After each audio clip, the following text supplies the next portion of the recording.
And I think we're live. We are Yes, live. we are. Hi, everybody. Welcome to another episode of the Musty Wargamers with the big floating head and my partner in crime, Homer, the heresy. Hello, everybody. Season 4, Episode 4. Thank you for coming.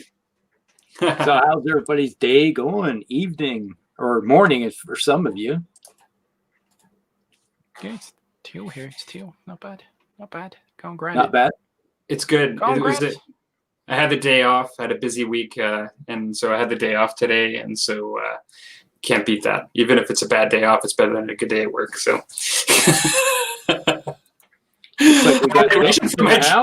Reaching for my drink as I say that, not even announcing it.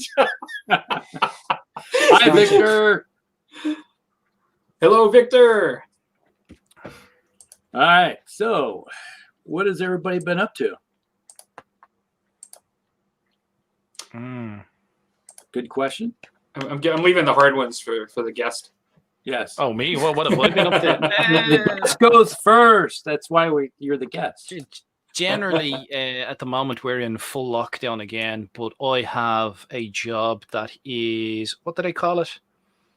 One of those jobs where you don't get, like, time off. It's essential service. Essential. Yeah, you're an essential worker. I'm an essential worker, so there you go. But I've taken a week's holidays. It's nearly over. I was hoping to get me BattleTech Kickstarter stuff. I even bought myself a little mirror turntable. I was like, oh, yeah, I'll take a week off. The Kickstarter will come in. I'll do like some unboxing reviews. We'll have some 4K videos of the new... No, still haven't. So fingers crossed the next day or two, and you might get some videos out of me. Otherwise, good luck, lads. It'll be Christmas before you get a video out of me. I'm thinking with my Kickstarter, I won't see it until next month. I'm thinking. You reckon? Yeah, because they have 2 waves, and I think mine's coming in the second wave because I got a large one. So, well, it depends. If you pick split shipping, you'll get wave 1 and wave 2.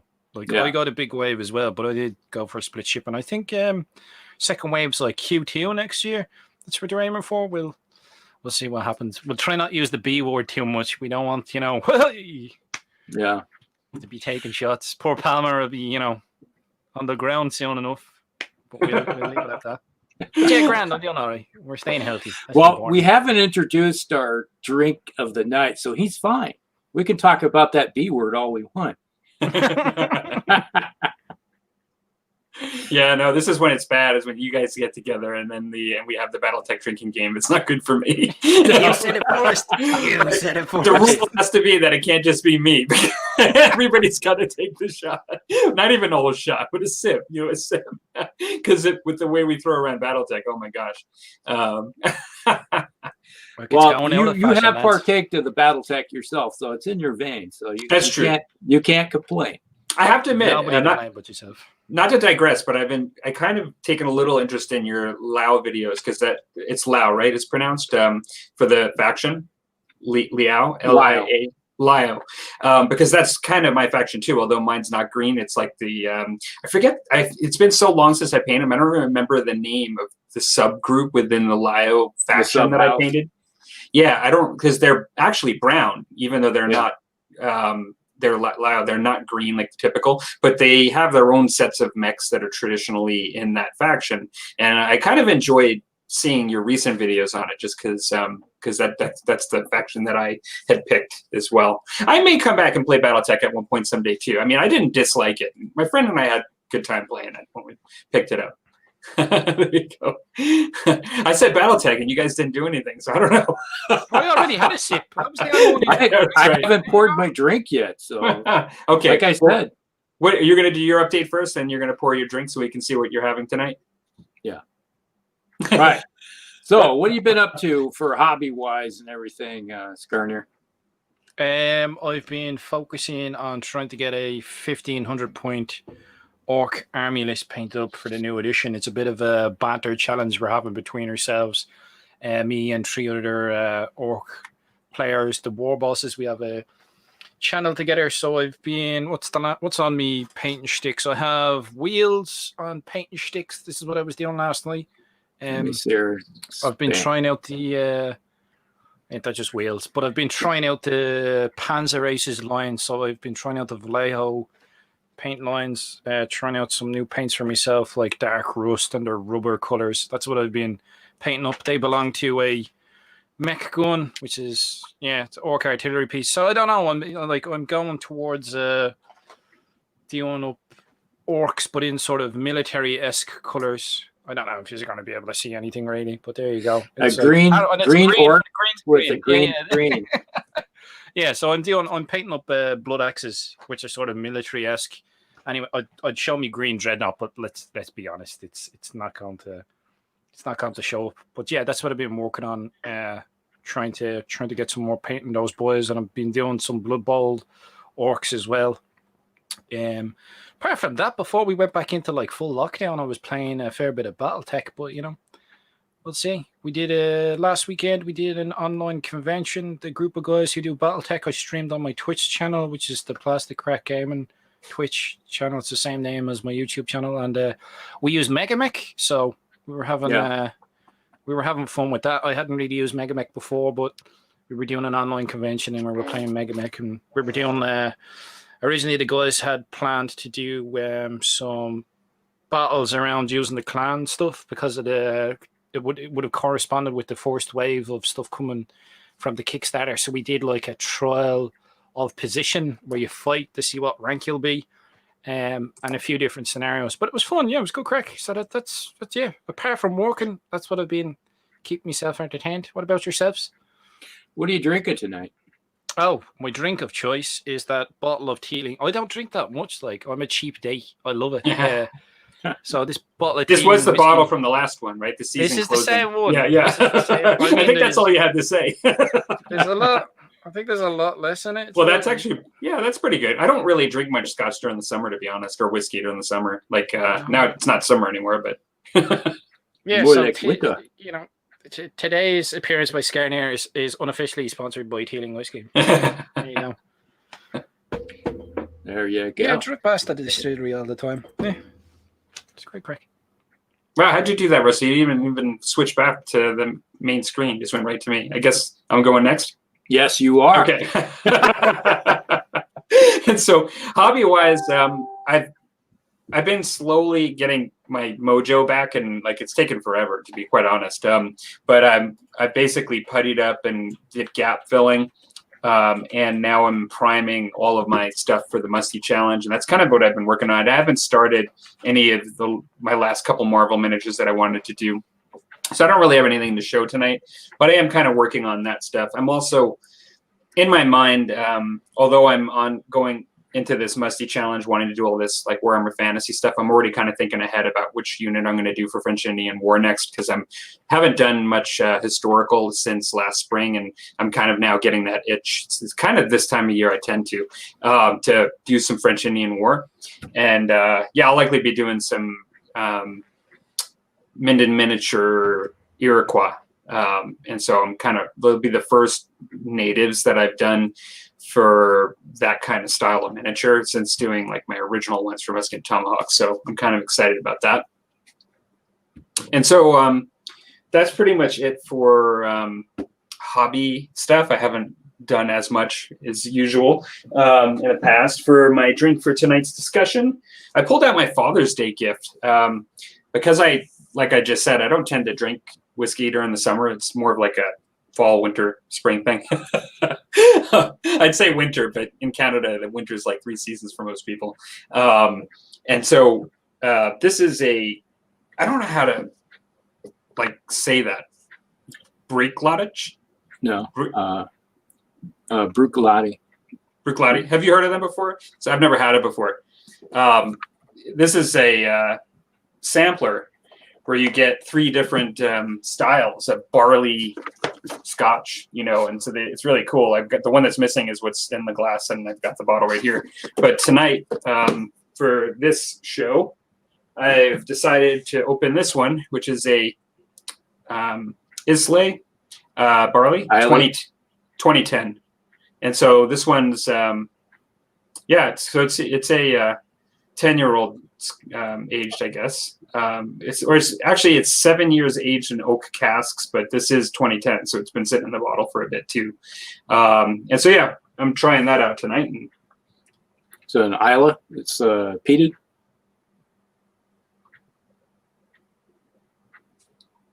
Greg, Bobby, and Petey. Lots of pop. It tastes like I'm in the peat fog up there. No, it's good. It's nice. Yeah. I'm not gonna explore the character in front of you guys. It's good whiskey. That's all I say. It's a little. It's got earth tones followed by smoothness. It has a little bit of body to it, a little bit of spiciness. Yeah. It's a little orky tonight.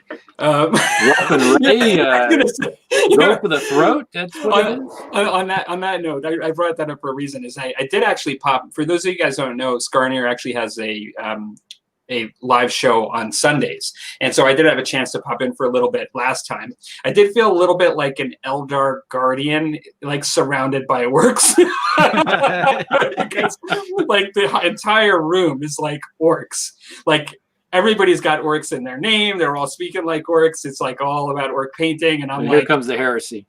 And I'm like, aspect warriors. Where'd this thing come from? You know what I mean? If you slide up to the bar with your champagne glass as an Eldar warrior, you know what I mean? You're gonna get some stick off the boys, but you'd be welcome. No, there was some discussion about airbrushing and some stuff for a bit. Yeah, so I hung around for a little bit, but then I kind of went through the teleporter after a little while. You went through the warp gate. I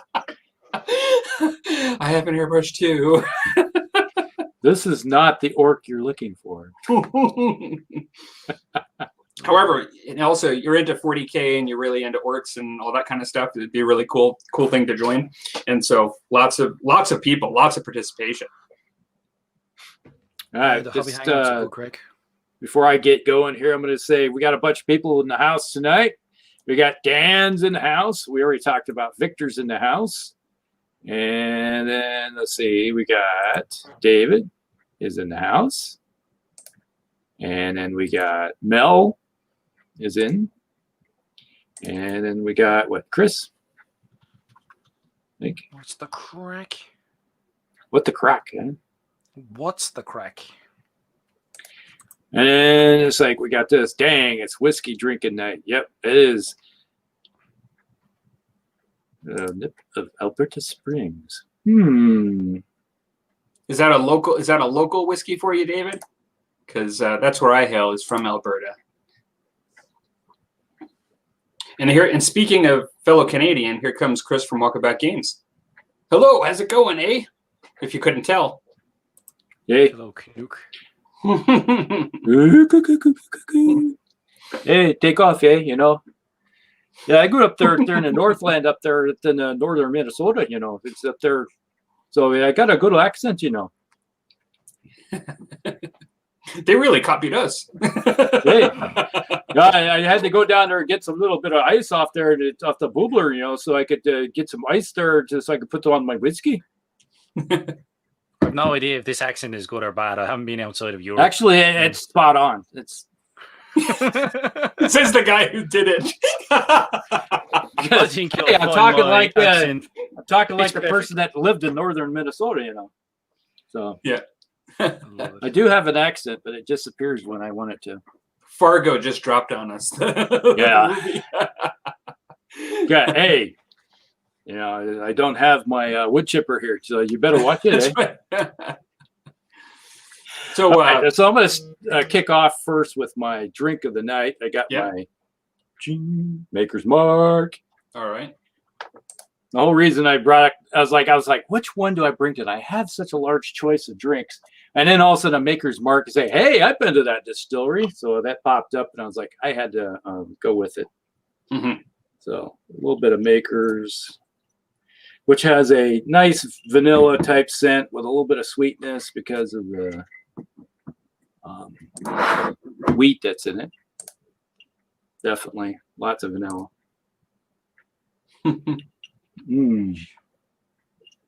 Cheers, everybody. All right.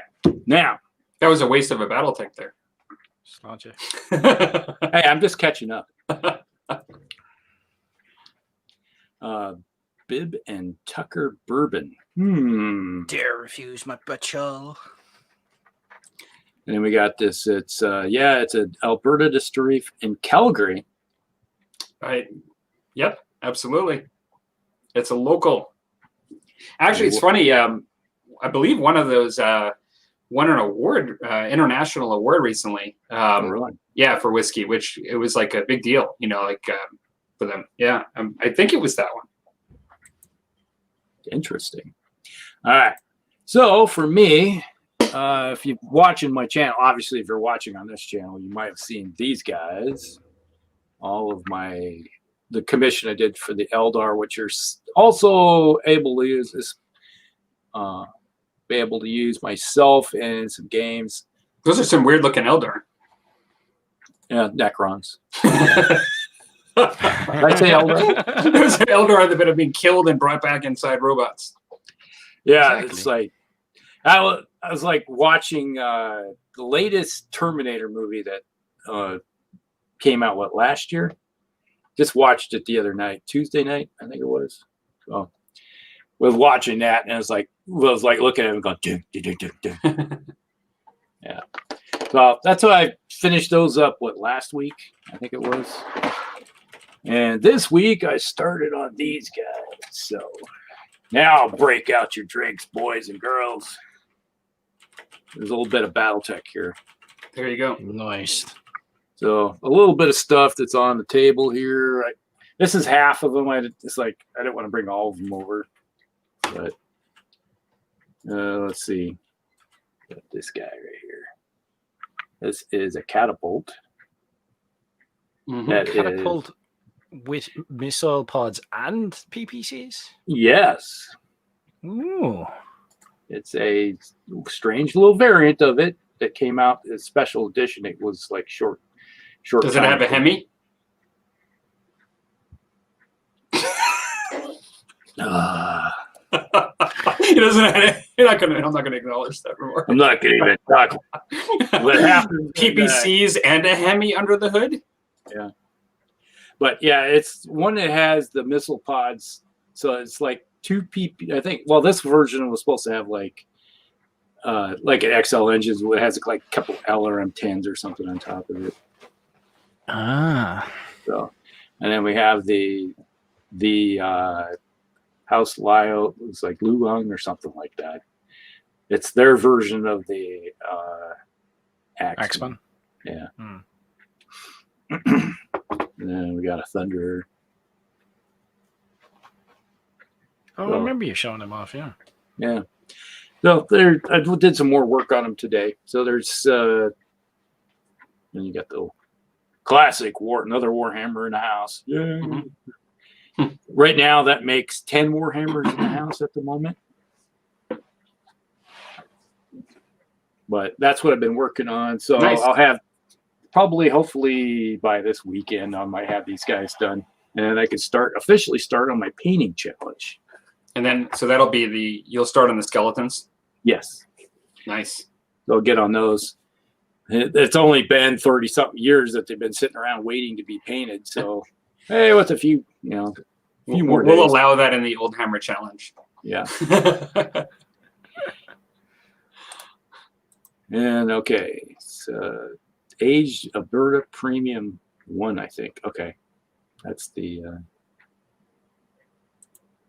Yeah, you're talking about, that's the one that won the award. Yes. It was a major award. Stuff I'm drinking is going It's to a win Christmas much story. If awards. you didn't get the reference. It's You got to know that one. So, all right. Yeah. You got to know that one, right? With the leg in the window, with the lampshade, like the Christmas story. You never seen that? It's a classic. Maybe it's a North American thing. You know that, Rusty, I'm right? guessing. You know that? Can't be the only one. Fratelli, yay. That's right. And in about sometime in November, the Fratelli leg is going to come out, and I'm going to have to drink from it sometime. So I actually got that. Remember my drinking glass, the leg? Yes, that's So, what it's from. Yes. Exactly. Lots of battle tech. Under the hood, we have a Hemi. Yes. Supercharged. And Lord Kragen's in. Yes. Another Calgarian. We're being invaded by Canada. Yeah, I don't know. The number of times the United States invaded Canada, or actually, we only invaded Canada once. Because we weren't the United States the first time. Because we were all British citizens then. So that didn't go so well. The second time we invaded went really good until it didn't. Let's just put it that way. And when Canada invaded, it didn't go well either, right? Yeah. It didn't go well for the White House, I don't think. Oh, that was the redcoats. But I actually can claim to be like really on neither side. So no, I'm physically located in Calgary, but I have very strong ties to the U.S. So yeah, we all get along now, sort of. All right, let's see what we got here. Another comment. Comp 10.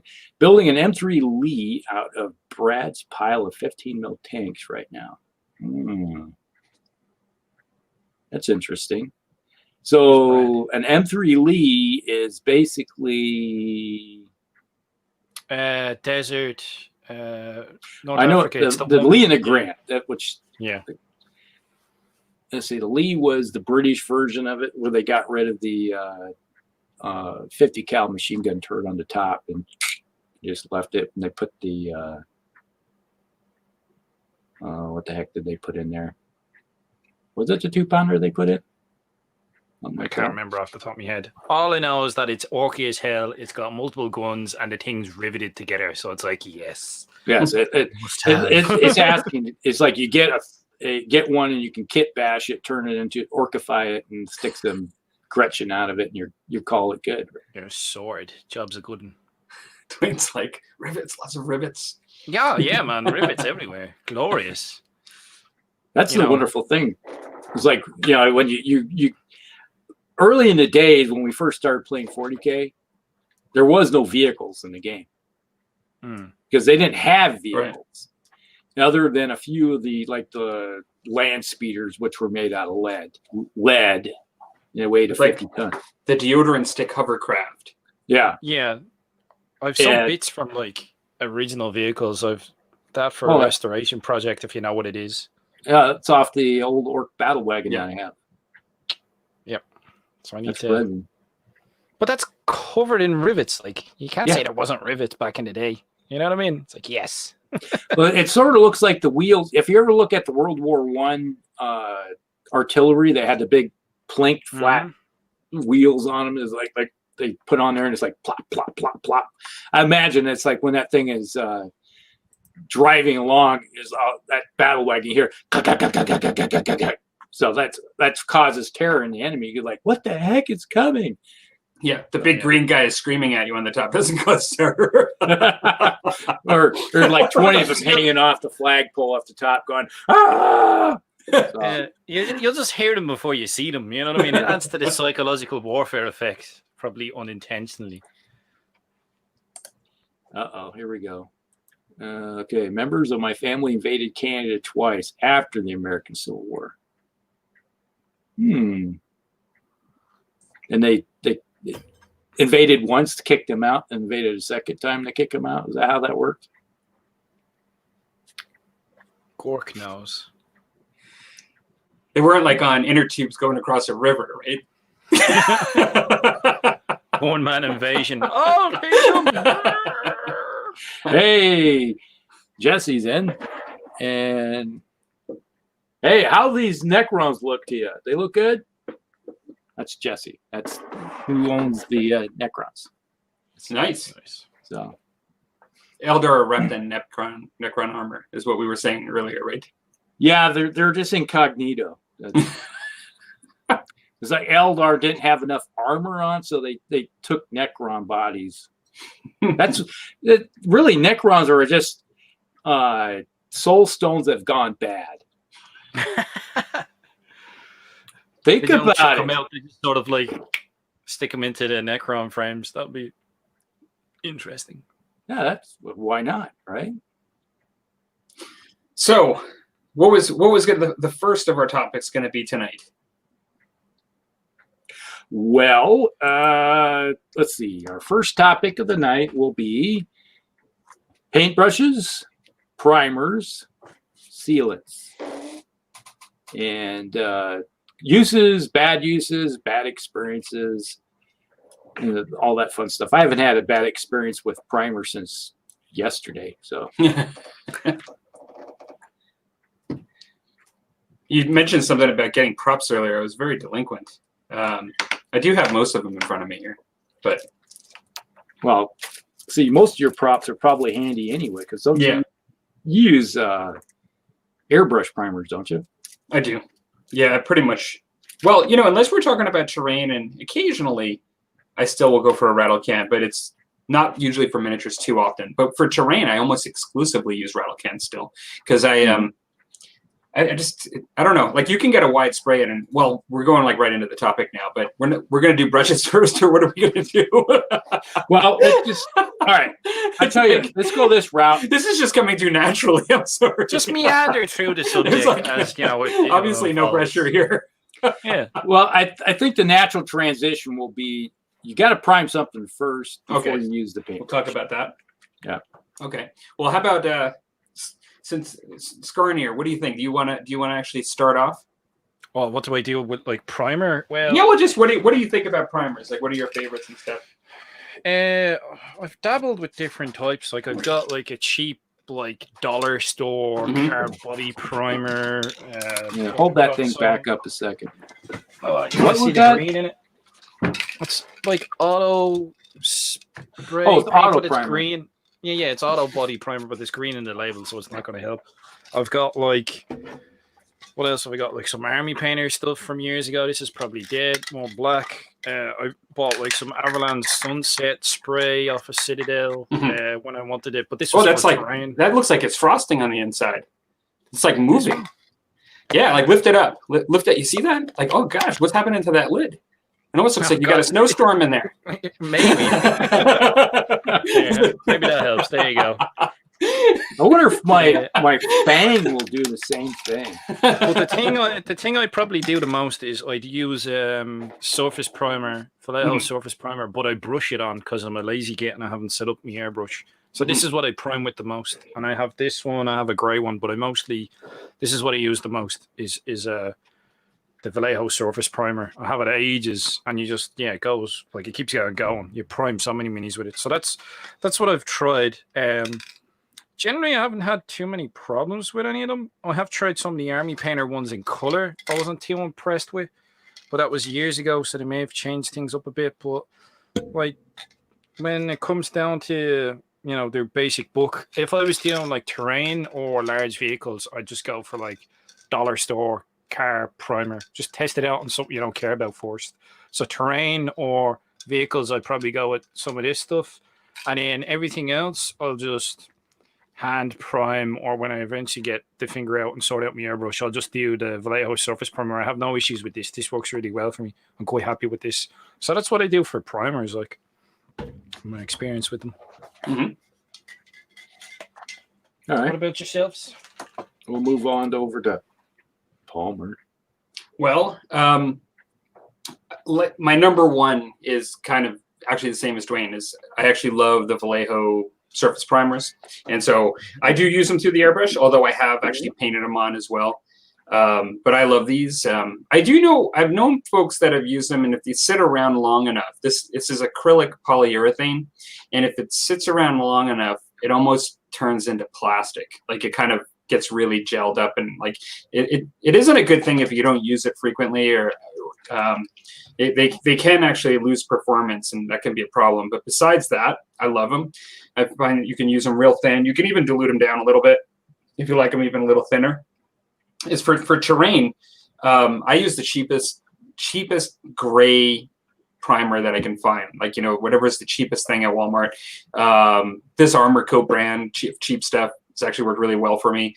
I don't tend to use this on miniatures. I think because I have, and what is the name of the old Citadel primer? I forget the name of it. Chaos Black? Well, it actually wasn't a color. It was just like, there was a name for it. It used to be. I have a bottle of it a can of it over there. I've used it once and I had a problem and I never used it again. What color was it? I think it was white or gray. It wasn't. I don't think it was black. Maybe it was. It's been so many years, but after just getting sort of like I know like if you don't aim right, you can get the powdery stuff, but I would just get that much more that powdery look with it, you know. And I just I didn't find it was as good, and so I went to this Vallejo, and then I'll use this on terrain. I won't really use it on miniatures, just because I personally don't want to risk the temperature and humidity issues, you know, with miniatures, just given the high propensity for detail obscurement, you know, with priming. And so I know with having the airbrush and using it, the Vallejo ones, I know I'll never have that, so I just don't bother. Yeah, with the aerosol on them. So that's pretty much it for priming. I mean, I think it's one of those things, you find what kind of works for you, and then there's almost no reason to vary too much, right, across a lot of products, because there's just too much room for harm if you have had a problem. That is true. How about yourself? Well, let's see. Ba-dum-ba-dum. Well, let's see. Rustolia, your friend. Mm-hmm. I used to use Walmart had this 97-cent Color Plays Dupli or something like that, and it was like 97 cents, and it was a nice flat black or flat white, and that stuff worked really good. It was so cheap, and as being that I work in commission stuff all the time, and when you have to prime a massive army, that army painter stuff was just too expensive, or the Citadel stuff, you know, the Games Workshop primer, you know, that's just too high, because I got a can of the Fang here, and I found that this stuff sucks, really, to be honest.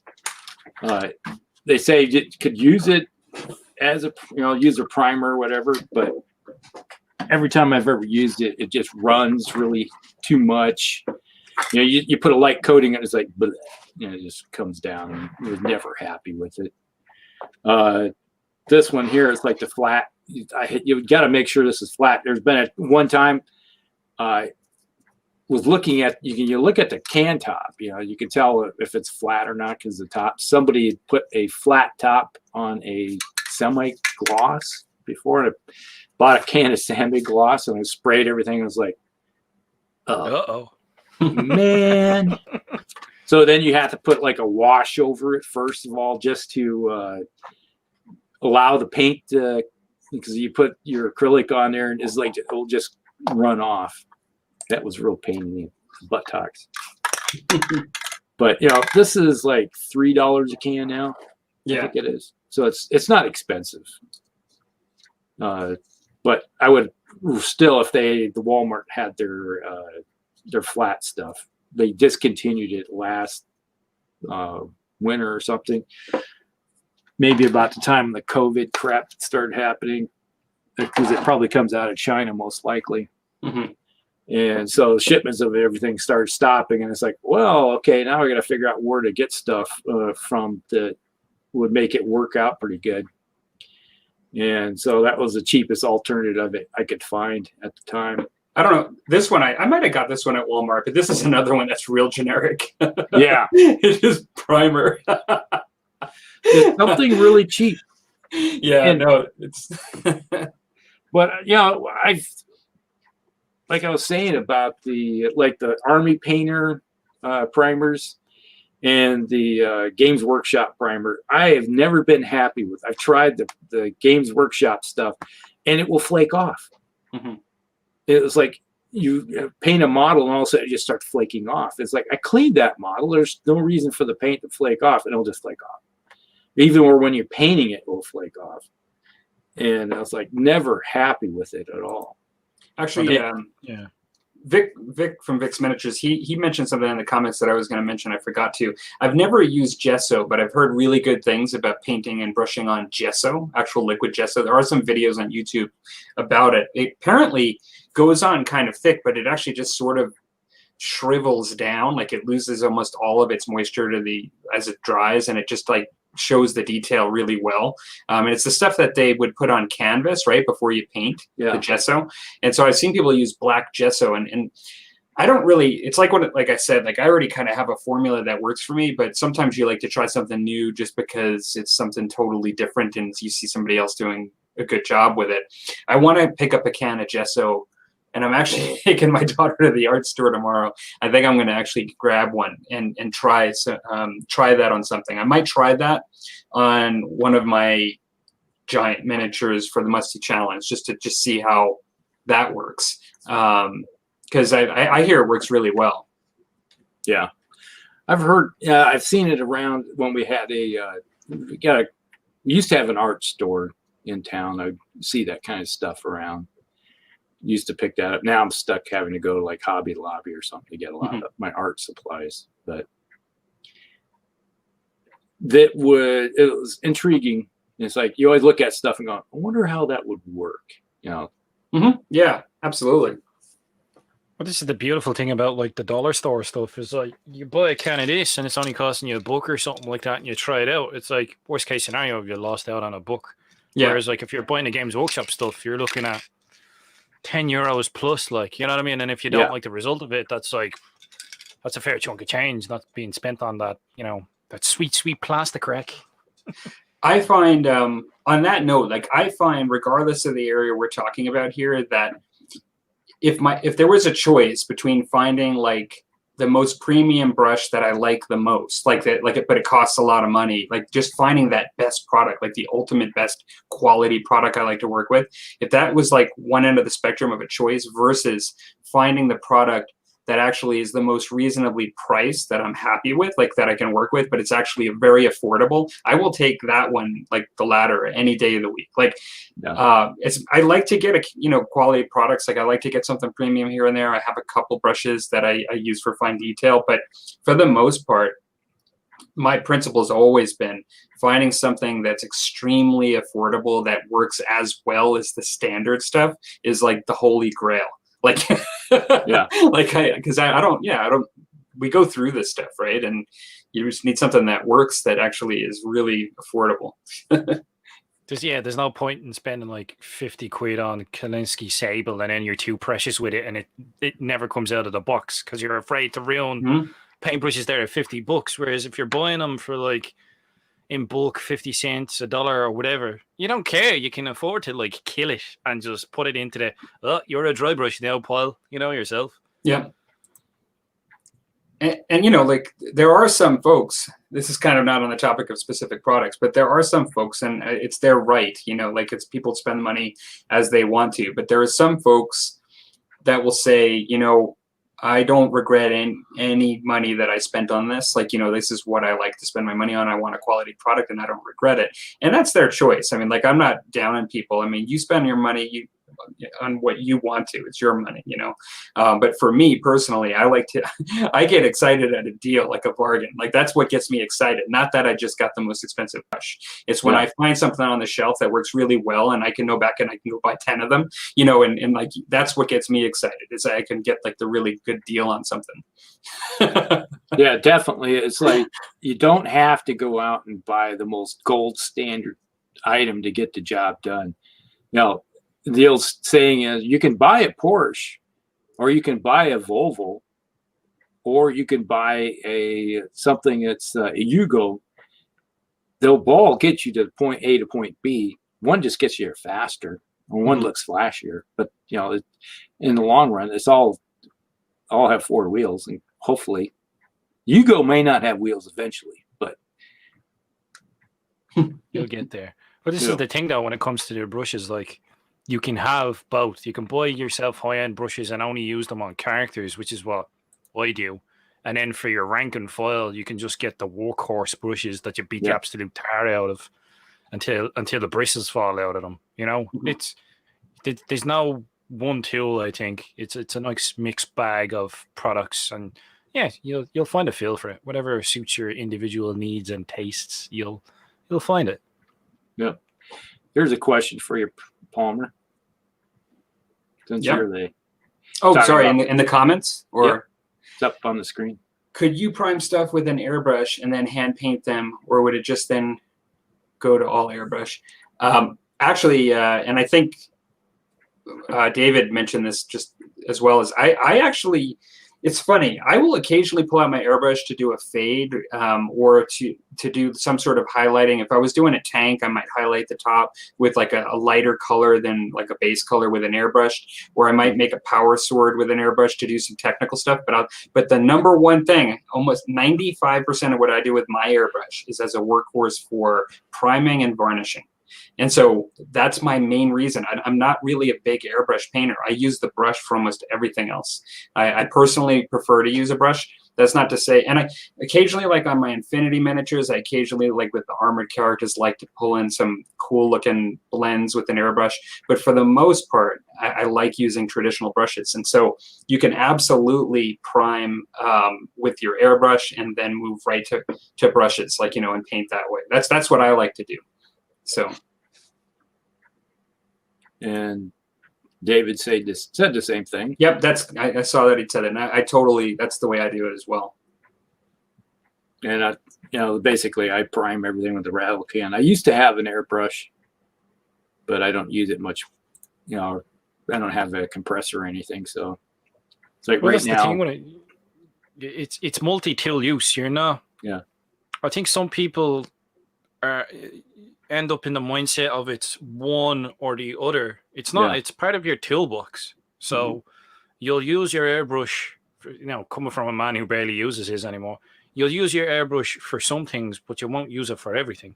Yep. You know what I mean? So you're not going to be going in and trying to get high detail highlights with your airbrush. I mean, if you want to go that way, you can, and more power to you. But you'll do specific things with an airbrush, and you use painting. It's not a case of you're getting an airbrush and then you're no longer hand painting anymore. You'll do a combination of both, most likely. It's like it's not either or. It's like it's just another tool in your in your toolbox. Yeah, definitely. Yeah, speaking of tools, we were talking about there. I remember. One of my local shops, they used to carry a lot of Kolinsky brushes and stuff, and then they had, some of the cheaper stuff. And for a long time, I had some Kolinskys, you go down the line. It's like you said, just for really high detail stuff, you can't beat them for when you're talking about paintbrushes. Mm-hmm. But in the long run, I just came to the fact that as much as I burn through paintbrushes, I am very abusive to brushes. I would say the same for myself. There, like you have the different schools of thought with this. I mean, there are some folks that are so extreme that they'll say, I've had the same brush since I've started the hobby, and because I take care of it, it's still with me today. And I'm thinking, that's great, but I could never do that. Like, I can't even use one brush for 1 year. There's just no way, even with taking care of it. And they'll say, like, as long as you use this brand specifically, this brand of soap, then you will never have to, use another brush again. And I love that soap, and I use it all the time, and it does actually prolong the life of the brush. And the more you use it, the better you take care of the brush. But no, I go through brushes, and I don't even apologize for it. I mean, like, that's one of the reasons why I like to get good, decent, cheap brushes, and I can burn through them. And if it's like I have brushes in my lineup. It's like, all right, these are the ones I'm using currently, and then these are the ones that are like, it's like they're more or less now application style for small detail, and then these over here are they're toast. They are just like, I'm gonna use. They're for abuse. It's like if they get screwed up even more, I don't care. That type of deal. And to be honest, Walmart is my friend when it comes to brushes, because I buy these things. They are what the heck they call these things? They're acrylic brushes, and golden tack one. These, I think I spent maybe $3 for a pack of these, and I can get a lot of good work into them out of them. And eventually, but they're synthetic brushes, and I found that ever since I started using synthetic brushes, even if you try to keep them clean, eventually the tips will start curling on you. It doesn't matter how clean you keep them. They eventually they're going to go bad. I hate when that happens. You buy a new brush and you're specifically not getting paint up into the ferrule, up into the handle, and it just still at the end you're like, but then it becomes your neck brush. Yes. Yeah. You can paint the inside of the neck and curl down in between the armor. I can use this now. It's a right angle brush. We have uses for this. Here's a new pack of sable brushes right here. Red sable. So these are really nice. They hold up fairly decently. And these are the ones I use because I have a tendency, like my synthetic ones are for detail, getting in there and actually doing stuff. And I use sable brushes for edge work, because I paint a lot on the side of the brush too. And I find that the sables are doing wonders for that aspect of it.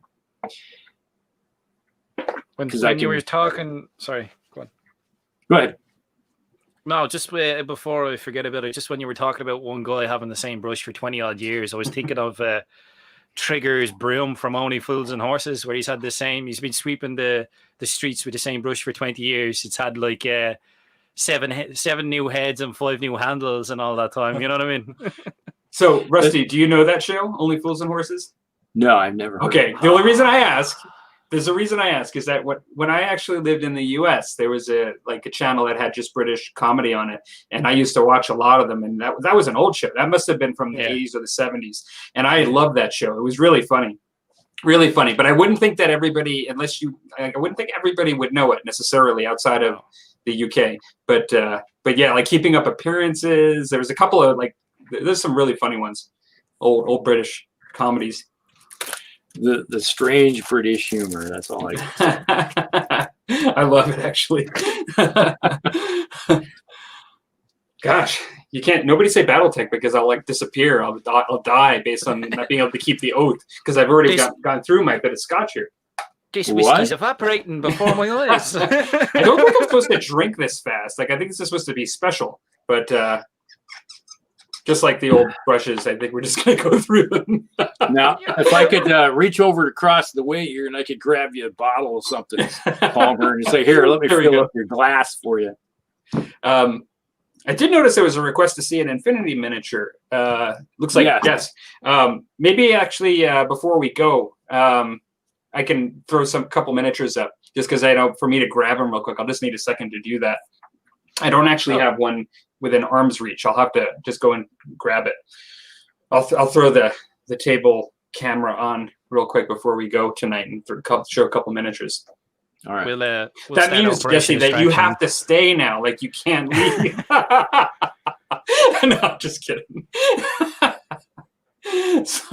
Yeah, that's the thing. Is cheap brushes can last you a long time, but I've always find that the eventually it's like if you buy synthetics, they do curl. I always find that they eventually will curl, and then they get relegated towards a little farther down the line. A brush in my stable might last me 2 years.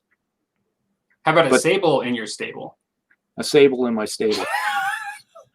I could show you. I have a whole bunch of sable brushes that are now have moved into broad application of washes because they used to be that long. Now they're about that long. They've been nubbed down. Eventually, the brushes, the hairs break off. Eventually, I would say, as much as I dislike the hair, the curl that you're talking about. The thing that I hate the most is the fishtail. When a brush goes fishtail, because then it's useless. Now, granted, I know that what that comes from, and that comes from getting paint lower into the brush, right?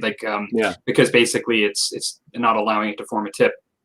So good brush care will get rid of that. But the moment that you can't control the fishtail on the brush, to me, any sort of remote level of detail, even standard level of detail, becomes more difficult.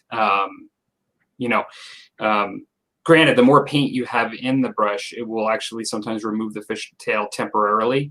And then the moment the paint starts coming out and you need to repaint, it will pop out again. You're taking your life in your hands there. Yeah. You're a gambling man if you know it's going to split and you load it up and you're like, will I get away with it? And you're like, I always like it where you get one of those where it's like, I really like this brush, but it's starting to, split a little bit. So you get it wet and you get it that point to you. And I have the liquid super glue. And I just put a little bit at the base of it and it seals that. So it's stuck that way. Mm-hmm. That makes it last a lot longer. Mm-hmm. Have you ever bought, it's really torqued me off. I bought some sable brushes that was like, man, I spent $25 on these sable brushes. They stay nice. But the moment you wash the paint out of them, they go. Yeah, it's like, so you have to get them back to a point, then let them dry before you can use them again. And it's like, I spent all this money on these nice brushes, and they're basically worthless after one use. Well, these ones, I bought into this Kickstarter. These are all supposed to be like Kalinsky sable brushes, and I've literally used some of them twice, being very precious with them, and they just split. These are the worst brushes I have ever bought. Oh, gosh. They are terrible. Absolute garbage. Garbage. I should just chuck them in the bit. They are, absolutely terrible. Don't buy Seed Studio brushes. Don't. It's not slander. That's from personal experience. It was literally you're buying these, Kalinsky sable brushes, grand. I'll be really careful. I'll use the soap with them and all that. You know what I mean? I'll make sure I only use the tip and I don't overload. And then it's like, what the? Yeah. Well, I know exactly how you feel.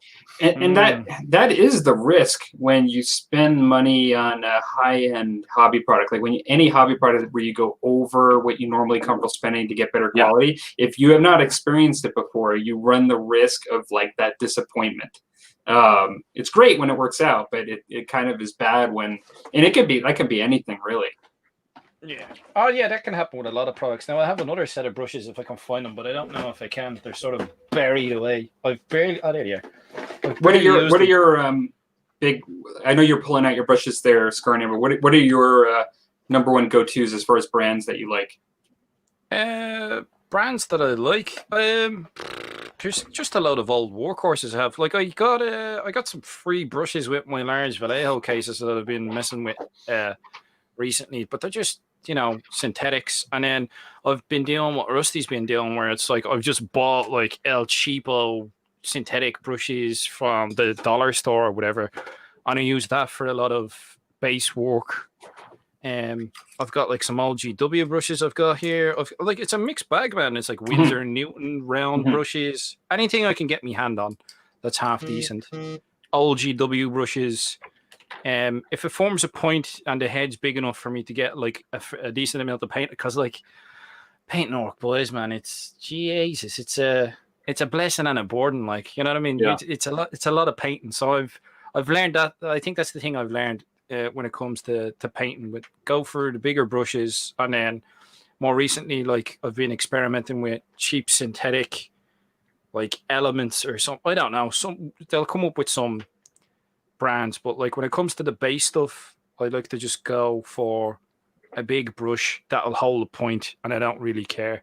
The Kalinsky stuff I was talking about, these brushes I like from Broken Toad. These are like Kalinsky sable brushes. They'll cost you a few quid, but these are really nice. But I save these for characters. The chaff, I'm only short a finger painting them, to be honest with you. You know what I mean? I'd say probably 90% of all the work I ever do, you can get by with just cheap brushes because you're just doing rank and file kind of stuff. But like you said, if you get one of those really nice miniatures that you want to put some time and effort into, you want a nice brush to work with it because it just ups your ability to get the effects you're looking for. Because I do have some brushes I do have some Kolinsky brushes that are just sitting in the drawer that will come out when I need them. And it's not very often. They very ever see the light of day, but when they come out, it's like they get some use. Everybody tries to have a set of those so they can say that they have them to themselves. Like, yeah. I've tried that. If I need it, I can do it, but I'm not going to use it. Now, one of the problems that we had with brushes was about 6-7 years ago, somewhere in there. Our previous administration put a ban on import of any type of Russian brush, sable brushes and stuff coming into the United States, and the quality on our sable brushes just went into the toilet. And those are some of the ones I bought. So, hey, I got a sable. I was used to buying sable brushes because there's certain ones I need to do certain effects, and I bought them, and those are the ones that suddenly I'm like, what's going on? And then it's like I bought another set, and they did the same thing, and then I did my research, and I was like, oh, they did an import, so the high quality stuff that's supposed to be coming in the country, you can't get those now. So it was like until they realized that, sorry, but artists are getting really mad. But it's funny. There was a time when you'd have a show like this among hobbyists, and you couldn't go like 10 minutes without somebody mentioning Winsor Newton. Because they were the like 10 years ago, they were like considered top of the line. Yeah, they were the Kolinsky sable brush. Like I remember talking to people 10 years ago, and it's like they are the brand, Yeah. But a lot have come out since then, so now people kind of jump all over. But we haven't mentioned them once tonight. I had one of them once. I had a fine detail, like for what you guys were talking about, like just to be able to do eyes and like different things, that are really small, and it lasted me a really long time. But it was also early in like my hobbying too, and so I didn't always take care of it the way I probably should have. For hobby level brushes that like ones that we have access to in our hobby stores, I do find I like the Army Painter, but I find they're good. I find for what you pay for them for like being a hobby level brush, they're pretty good. They're not always consistent. Like sometimes I'll get one and then I'll get it again the next time. I'm like, that one I had before was better than this one, and so occasionally I get a little disappointed, but I do like their Psycho, like they're like ultimately really tiny one for eyes and things like that. I do like that. So they call it the Psycho, and I like their fine detail and things like that. Yeah. So if I was to go like Games Workshop, like Citadel versus other ones, like I'd move to these. I used to like the old color tipped Games Workshop ones because I started on those. But then they moved from those, and I didn't like what they moved to. A few of them. You have the color tips? Where's the color? Yeah, like those ones. Yeah. I used to like those. I actually did. The yellow was like really great for fine detail or for nice detail. Yeah. I like those, but can't get them. I don't think you can't get them anymore, right? Like they've switched over to these guys, the black handles. Yeah, those ones. Yeah. I don't know, for whatever reason. I thought that their layer brush was going to be like one of my next brushes, but then I tried using it and it wasn't as good as what I was used to. For high end.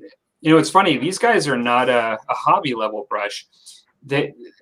So I got this at my local gaming store, and it says PMX Super Germany, and I think it's an artist type brush. I think it's like what you would get in an art store, and they have it marked up kind of as a bit more premium. And this has been very good for me for eyes and fine detail. So I'm a repeat buyer of this brush. Like, I will go and get it at my store. But like we were saying earlier, and this is one that I hardly ever use because it's a big flat one that comes in the pack. But not all cheap brushes are equal. Like some of them are exactly that. You get the cheap brush and it's like total crap, and then like I hate it. Like you can get 10 of them for like $3 and like I could throw them away, but some brands are actually pretty decent that are cheap. And so I had found at Walmart in Canada, and these have come out of the US, so they're there too. I was chatting with Rusty about it a while ago because I liked them so much. There's a brand called Brea Reese, Breareese, And I am a fan of Bria Reese. They're a cheap brush, but I go out of my way looking for them. I've even tried to at times because Walmart's not always consistent. Do you got the Bria Reese? These are their same equivalent that's in the United States. They're branded. You say the same equivalent. They're not the same. No, just kidding. They have a different There's only name one way brand. to settle this. You'll have to post them some Bria Reese ones, and he'll do a live comparison. That's the only way this can be settled. Farmer. What's the brand name on that?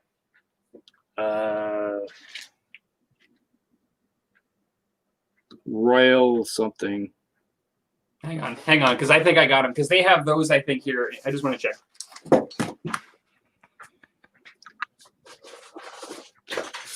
Are we going to have a live? Oh, boy, this is his stash. Yeah. Every time I go in, I'm like, oh, I might need another one of those. It'll take 4 at least. Okay, so this is all Bria Reese stuff. They come in like these black on the top or whatever, and I love these. These are North Shore, and they're also Bria Reese, right here. That's Bria Reese? Yeah. Okay, so it is equivalent. It's the same company. Yeah.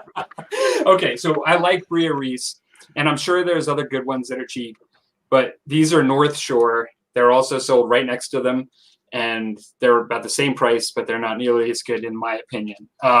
And so, what it comes down to, I guess it's personal preference, but not all cheap brushes are equal. Some of them are awesome though. And I think that's what it comes down to. It's like, you can find a good brush for really cheap.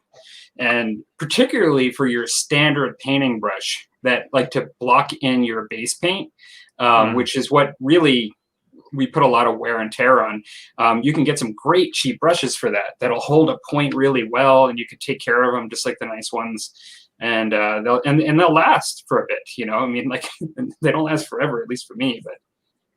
The ones that really get a lot of abuse, at least you get a lot of abuse, are the flats. Because I would use them for dry brushing. Mm-hmm. I would have the thin one, like what the heck they call these size. Chisel heads, sort of. Well, let's see if they mention here what size, what is it? Well, it's like in this pack right here. You can see the flats go from like a 1/2 inch to even down to a 1/4 of an inch flats. And I do like all the dystopian war stuff. I would do a lot of dry brushing because they were just perfect for getting your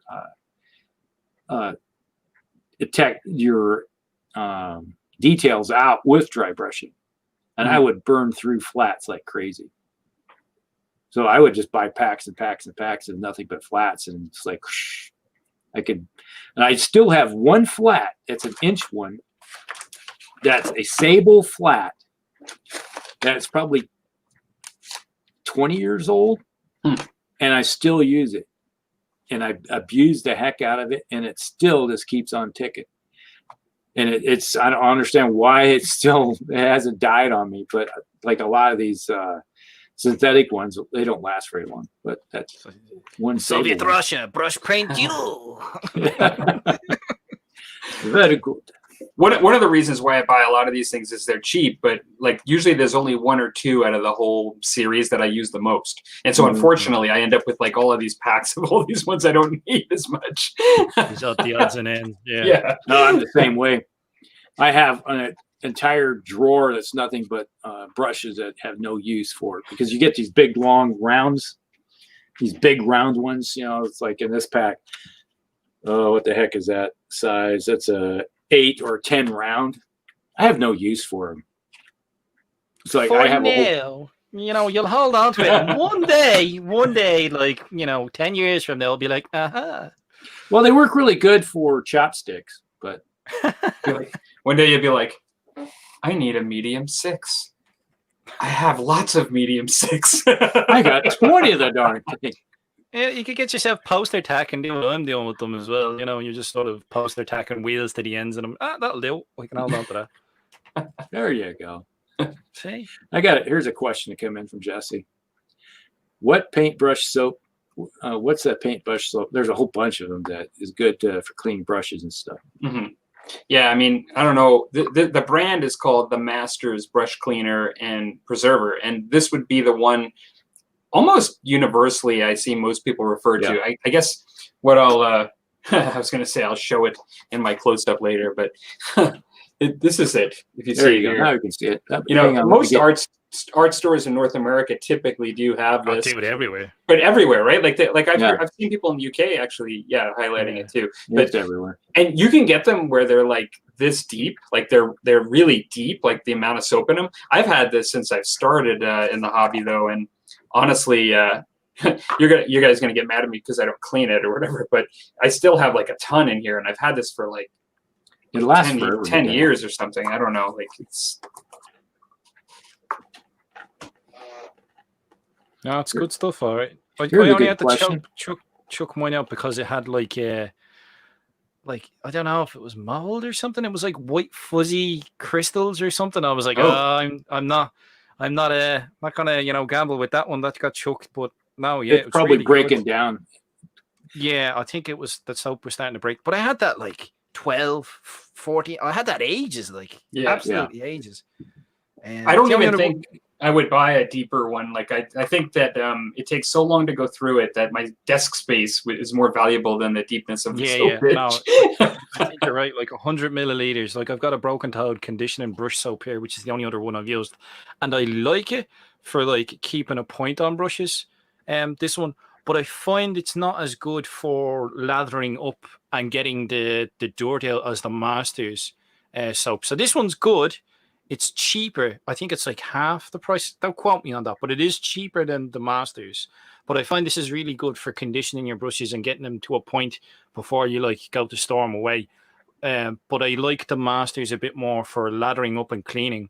I find like the particulate comes out of brushes a lot better with the Master soap than this one. But this is good for you can still clean your brushes with this and you can get a really good point. It just depends on what you want to buy. Like this is cheaper than the Master soap, so depends what you want. You can still clean your brush with it. I just find personally it doesn't clean as well, but it's still it's still good for the price. You can't argue, man. It still does the job. Here we got another question.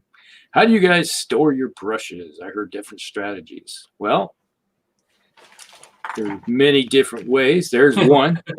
That's the primary. Yeah, there you go. Why not? I don't have space. Like it's like there you go. Cinema plastic cups from Star Wars. That's my storage. I printed this on my 3D printer.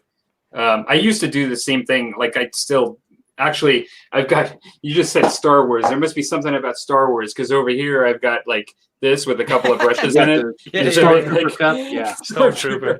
And then, but this is like what I'm using right now. But it's not a strategy, right? Like Dan, maybe you heard somebody say something like to help preserve the brush or something. But this is just purely utility. It's just like this little egg crate thing. I think we're supposed to store them horizontally, but like, good luck to that. I don't have the space for that. Yeah, I store mine. I have got it from Hobby Lobby. You got those little containers. You got the screw top, and it's got all the brushes in it.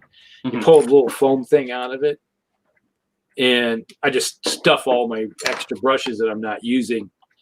The ones that are just like I have some brushes over here in front of me that are like abused brushes, and I have another container that has brushes that are primary ones that are like my fine tip ones that I'm not going to use very often are in this container. And then I have other ones. It's like I got 3 different containers, but when I'm painting, I have probably 8 brushes that are just laying out flat front right out that are in hand. So I'll be working. I'll just reach out. It's like, I need this brush, and I'll just put it down. I need this brush. And just keep rotating. The ones that I don't use very often are in those round containers like your cups and stuff. How many people have that weird feeling like they just can't throw stuff away like with a brush? Like they make, even though this thing is so far gone and the tip of it is harder than the bottom of the brush handle, we still use it. Like I might be able to dip it into something, you know what I mean? I could dip that into white glue and make little dots on terrain, And so like I'm not throwing it away. So I have like a million brush handles, like and brushes like on the side and another. So like you guys were just saying, like you were saying, you have like your stuff, you have your quick close ones that you use for painting, right? But then I have like all these brushes on the side because it's like I can't throw that away. You know how much that was? I could still I can still use this for that. I do go through every once in a while and purge them. And I was like, yeah, I haven't used this thing in forever. That's going in the garbage. I'll just throw a whole bunch of them away. But I have in the past, I've taken brushes. It's like, you know, the frayed ones that are really bad. I have taken them. It's like, fine. If you're not going to work for me anymore, I'll just get it to a point and put glue on it and make it a hard point. So it is, like you said, you can get it into areas that you don't want to, just dot, dot, dot, dot type thing, where you want to keep that point really hard. It's the same as painting with a toothpick equivalent. You could turn them into like an Indian stockade, you know, like there you go. On your project once you're done with all the wood handles. There you go. You can repurpose them for something. If you're feeling very harsh with those ones that splay, you could give them the snip, like cut down the bristles and make a dry brush out of them. That's if you're like, you know. But that's actually, a lot of people do that. I mean, I think that's actually a natural progression, right? Like a lot of people will do that because, I mean, like little dry brushes or from the miniature hobby are really good. I mean, like sometimes the old GW dry brushes came in two sizes. They came in the huge one that I hardly would use for anything except for terrain, you know, or something like that. And then they had the dry brush that I used for miniatures, and it was still pretty decently sized. I mean, you had a good chance of hitting things on the miniature you didn't want to hit with it. Now, since we're talking about brushes, like I tend to use blockhead that you guys were talking about, small blockhead brushes.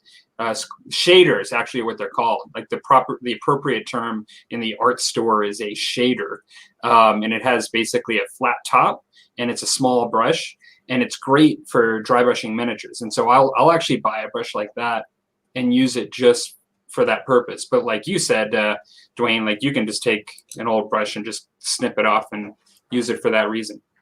There's also this is the oldest brush I own. It is a Citadel tank brush. This brush is battered, as you can tell by the lack of point. This is used to dust miniatures that have been sitting on my desk for too long before I start painting them. So there's another use for you. That's what this one's job is. It dusts miniatures. I heard that once before. That was during your show, actually. Yeah. You were just talking about that. It's like, I need to dust them. Yeah. We got a whole bunch of comments here. Probably. Yeah, we need to address some of those comments. You tried Artist Opus brushes too, and I hated them. Yeah, that's the wooden box that I chucked over there. Yeah, like stay away from them. Just steer well clear of them. Don't go near them. Like when you were talking about the Kalinsky cable shortages, these guys broke and told they stopped producing brushes because they weren't happy with the standard of the Kalinsky Sable. So they literally stopped making brushes when that happened. Yeah. You know, so I was like, oh, these lads take it seriously, though. Fair play to them.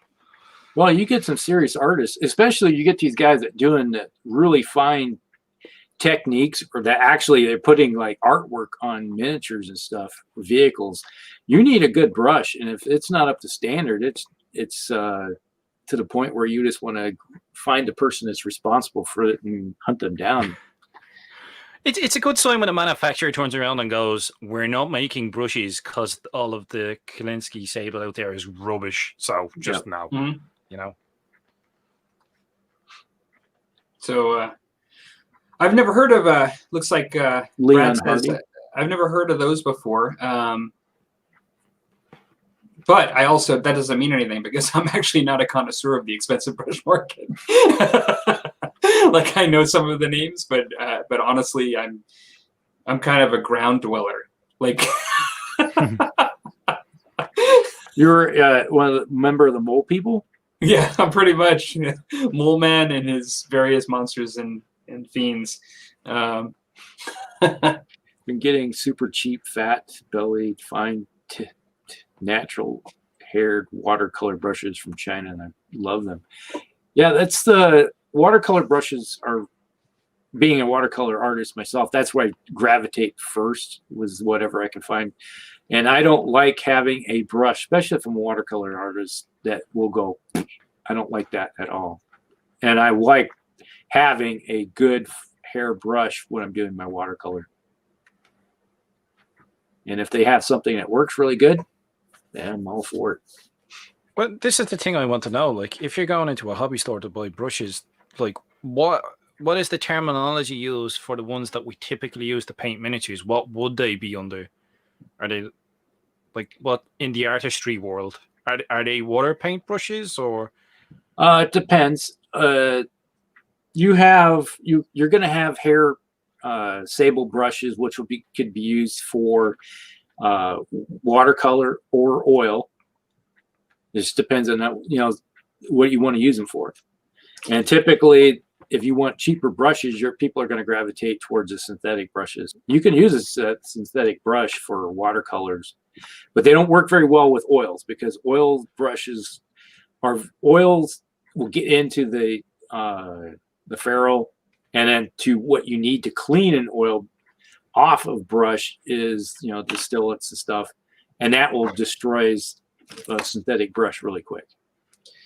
Correct me if I'm wrong, but when I've gone into art stores to buy a standard hobby brush, like what you would use to paint, like block in your base paints and just do your basic stuff, they're often called rounds. Like short-handled rounds, because you'll also notice when you go into the art store, you get like brushes that are like this long that have the same tip. Like we don't want to be like using one of those, right? Like you get a long handled round is mostly going to be used by oil painters, and the shorter handled ones are going to be used more for watercolor artists. Yeah, I have some. And what we're using mostly is for watercolor artists. I bought some that I use only for oil washing, and so I only strictly use these for oils when I do oil washes, and it was funny, like this one here, the tip itself is actually the same as what we would use on our hobby brush, but it's like gigantic as far as the length, and it's basically called this is a 0 round. But the tip is acceptable. Like it's an acceptable tip for hobbying. Then I have ones like for large miniatures and terrain for like oil washing. Again, like huge brushes, and this is a 6 round. But like I mentioned, like there's ones that are called shaders, which we don't. It's like Dwayne, what you were saying. There's not a terminology we use in the hobby, but it actually is a great dry brush, I found, when you get the right size. And so they do use their own, they're the real terminology. We're the ones that have like a made up terminology for the hobby. Yeah. Is that a size large or a size medium? Is that a size monster brush or regiment? I'm not too sure. I'd almost be tempted to take a hobby saw to those longer brushes and just, chop the bit you don't want off.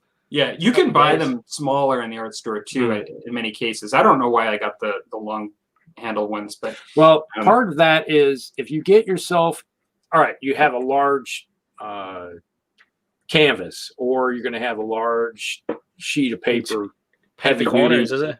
You're going to need a longer one to reach out there and get your details. You always think about when we're painting, we're up close and personal like that. Imagine trying to reach way out there and doing it like that. Yeah, that's true. There's a lot of considerations that you have when you're doing like other forms of artwork that you wouldn't have. New concept of painting at tabletop distance, where you literally have a long paintbrush and you'll put it on the tabletop and just, it looks good from here, that'll do. Dan says, I've used Army Painter quite a bit. Sometimes they've lasted a long time and other times not so much. Yeah. Lately, I've been using cheaper brushes from Hobby Lobby. Yep. And they frequently have sales on them. Hobby Lobby, yes. I always like going in to the Hobby Lobby and it's like, hey, I could buy a whole can of brushes for like $8.99 or something, And if they disappear quickly, I use them. I don't feel so bad about it. Is that before or after taxes? Because I know you Americans have a weird way of shopping. Well, it's before taxes. I see. See, right. Okay. You guys, I think, don't you have the value added tax that's already in the price?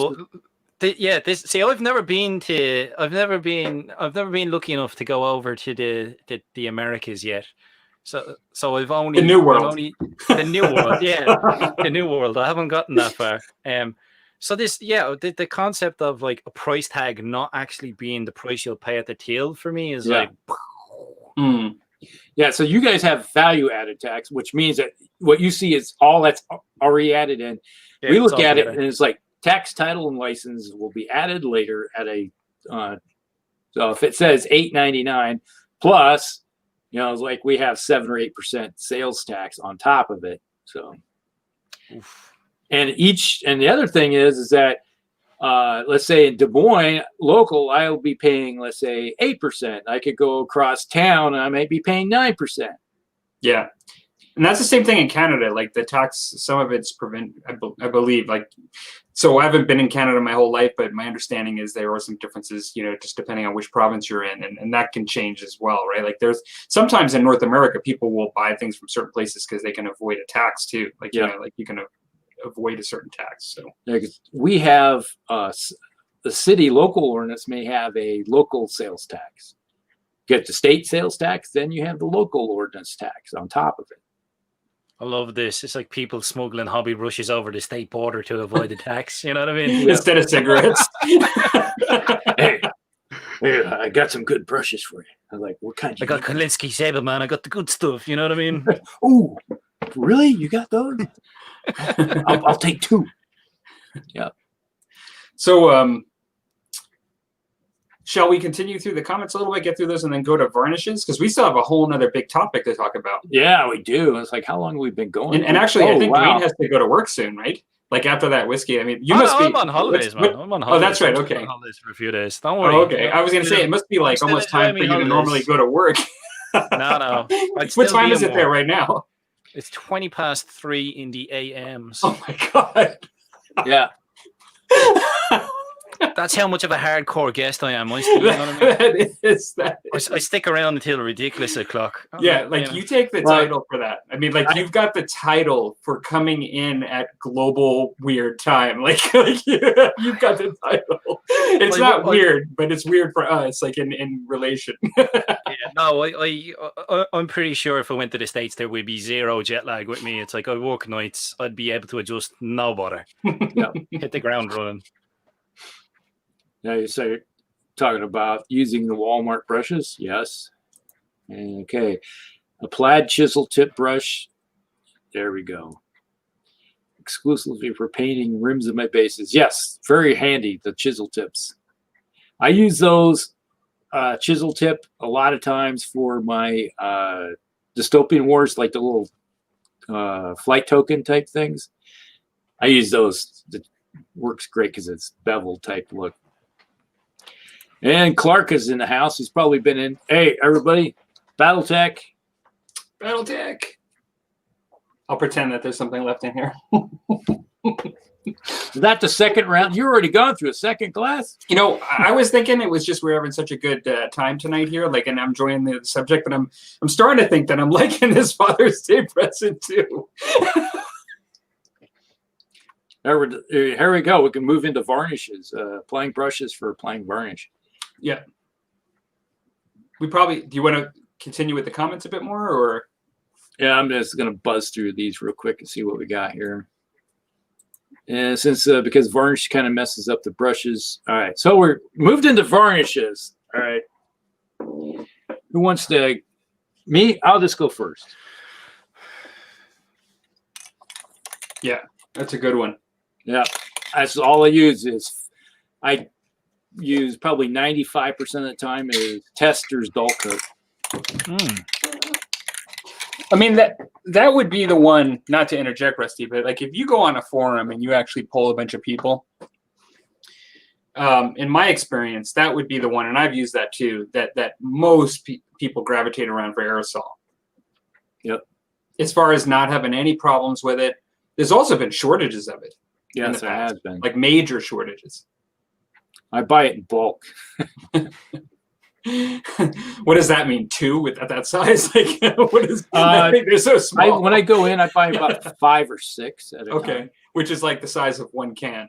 Because like in most cases. there's been times when I'm priming or sealing up a project, like say, I will go through 2 of these just to seal the entire project.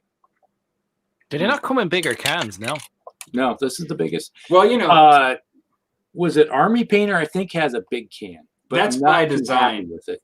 Testers is a hobby type company. Like they sell hobby products, like for sure. Yeah. Like it's not, there's no other application. The fact that it comes in that size is totally by design. And that can costs like the price of a regular can. It's not cheap, you know, but it is good. Like I will give you that. It's good. It's used for model hobbyists for cars, planes, and stuff like that. If it wasn't good, it wouldn't be selling the way it does. Oh yeah, no, it is a good product. Definitely. If there's one thing you don't want to cheap out on, it's spray varnish. I think I've been traumatized. I bought a Games Workshop spray varnish years and years ago, and I tried it on a miniature, and it frosted on me. And I haven't gone near spray varnishes since. I think I may have done like a little bit of gloss coat on a lens or something like that with some brush, but like in general, I don't varnish my miniatures. And I think it's getting to this stage now where it's like, because I didn't play with miniatures painted mostly. I didn't really care. You know what I mean? I was playing with unpainted miniatures, so I didn't really have a use for varnish. But now that I've got painted miniatures, I'm even noticing handling them, taking them in and out of cases. What about terrain? Varnish in terrain? Yeah. Yeah. Because it gets beat up more than miniatures do, mostly. Yeah, but I Just repaint it? Any terrain I've painted, like it gets, I haven't varnished it. It gets abused, like, but yeah. I don't beat the absolute snot out of it. You know what I mean? I'm a bit precious with my objects. I paid ridiculous amounts of money for it. I try and keep them in a. You don't make terrain? I've made a couple of bits of terrain, but I don't have space. I'd love to make more terrain. I just don't have the storage. Like some of my friends are giving me stick. Oh, that cardboard you're throwing out, you can make orky terrain. I'm like, and where am I going to put it? Pray tell. Yeah. You know? I usually buy cheap sealant. If I'm doing a large amount of terrain, I will seal my terrain because you're putting paint on it, then you're putting flocking stuff, and sealing it helps lock it down. So no, definitely. You should varnish it. I'm just a lazy git. Well, yeah, the miniatures don't mind. They're not like house guests or anything. But at the same time, I guess it depends on whether we paint it. It all depends on how you do it too. I mean, how you do your terrain. I mean, like like if you use plaster and sometimes it can get nicked and like you just see white spots through like black and brown. It just looks horrible in the end. And but there's the argument that you can't. Sorry, there's a trick for that. Put in paint in your plaster. Yeah, no, I know that one. Although I do find sometimes it's hard to take a white plaster and make it ever as dark as a dark paint. Like it's still like a few shades lighter, but you're right. It's much better. It's much better to do it that way. But I also argue that there is the argument. Before I actually talk about my varnish, there's the argument that no matter how much you varnish and no matter what you varnish, there's the argument, does it ever really work? Because you have a metal miniature or a plastic miniature. Plastic's much more forgiving for dropping when it comes to paint coming off, in my experience. Like metal, like when you drop it, like you're looking at a chip in most cases because, you could put like your varnish on, but if you drop a metal miniature on the floor, besides it break into a million pieces if it's glued, most likely it's gonna chip. So like you're looking at really things falling over on the table with a metal miniature, trying to protect it from that. But the question is, does the varnish ever really work? Like there's probably no scientific study to actually say that it does. Well, a varnish works is like Skarner has figured out that he's had some painted miniatures and it's starting to rub off because the varnish will keep the moisture from your fingers and stuff from rubbing off the acrylic paint. Yeah. So it's not necessarily for a fall, but it's for your everyday grabbing of it and things like that. Yeah, and I agree with that. Although, like to some degree, with plastic miniatures, when they kind of topple over, they help prevent the nick too. Like just something light. But But like that is something I've always thought about. Like I'm varnishing all this stuff, and like sometimes you just wonder, is it really gonna work when I need it? I mean, like if you're looking to protect your miniatures from falls, you'd nearly have to spray them with like a truck bed liner or something. You know what I mean? Linex. How come all your miniatures look so thick? Like spray them with clear Linex. That's why. So I'm gonna get boring here. I mean, I have a few things I would say, but like these are my number one. Is these guys right here. I primarily varnish through the airbrush, although I can equally use these with no problem with my brush. Now, my own mixture is that I prefer these days taking satin, satin, and mixing it with just a little bit of matte. That's what I tend to like to do. If I'm going for something that I don't want shiny, I like the protection and a little bit of gloss that comes within the satin, but it's not quite gloss. And then I like to add a little bit of matte. And then what I do also is I take a little water that has a Liquitex Flow Aid, and I put a little bit in there to thin it a little bit. That's like my own polymer mixture. If I need gloss, then I've got gloss. That's my Vallejo, and what I tend to use. That's my go-to for miniatures. What's your ratio? For which one? Like what I just said. Your mix. Yeah, so my mix is basically I'll take the satin and I'll use like 10 drops and I'll put like 3 drops of matte varnish, maybe even 2. And then I'll use 3 drops of water that actually has Liquitex Flow Aid mixed in. And so that's what I do to get a nice thin spray through the air. Like now, for terrain, I started using this just because this is the cheap thing now. So I know I had a really bad problem with I had an Eldar miniature that I put some time into, and then it frosted when I used a rattle can, and I had the same experience, like where you just had this wonderful paint job and all of a sudden this horrible frosting all over it. Worst experience ever. And so that's when I moved to this method that I just talked about here. But then I was kind of like, I don't like using the airbrush and all of these little paint pots like on terrain and bigger things. And so I used, this came from Walmart, and it's just Patricia Nimmock's The Magic Name and Crafts Clear Acrylic Sealer. Now, as much as I've had a problem with other clear acrylics, I've never had a problem with this. And even though I've had this and I've even picked up a second can at times, it's not necessarily my go-to, but I've used it on a lot of terrain and it works fine. It's like a cheap clear primer. I've used Rust-Oleum clear. The thing I like about this is that it's not too shiny. A lot of that stuff gets things really shiny, and this is a matte, and so it looks nice. But what I've moved to, and I've even used this on plastic miniatures when I've not had, like I've just gotten lazy, because I use this on terrain. Krylon's low odor clear matte, and it's in the craft section at Walmart. It's not in the paint section. Yes. And it's called low odor clear matte. Only this one, like never any other Krylon clear, but only this one. And I've used this. I started using it on terrain. And I noticed how much of a great matte result I was having without any problems. And then I even started using it on plastic miniatures. You know what that's really for? Sorry? You know what that's primarily used for? If you're a pastel artist, yeah, you do your artwork on pastel, then you hit it with that. Yeah. That will seal it down. Yeah, and it's a very thin, clear matte.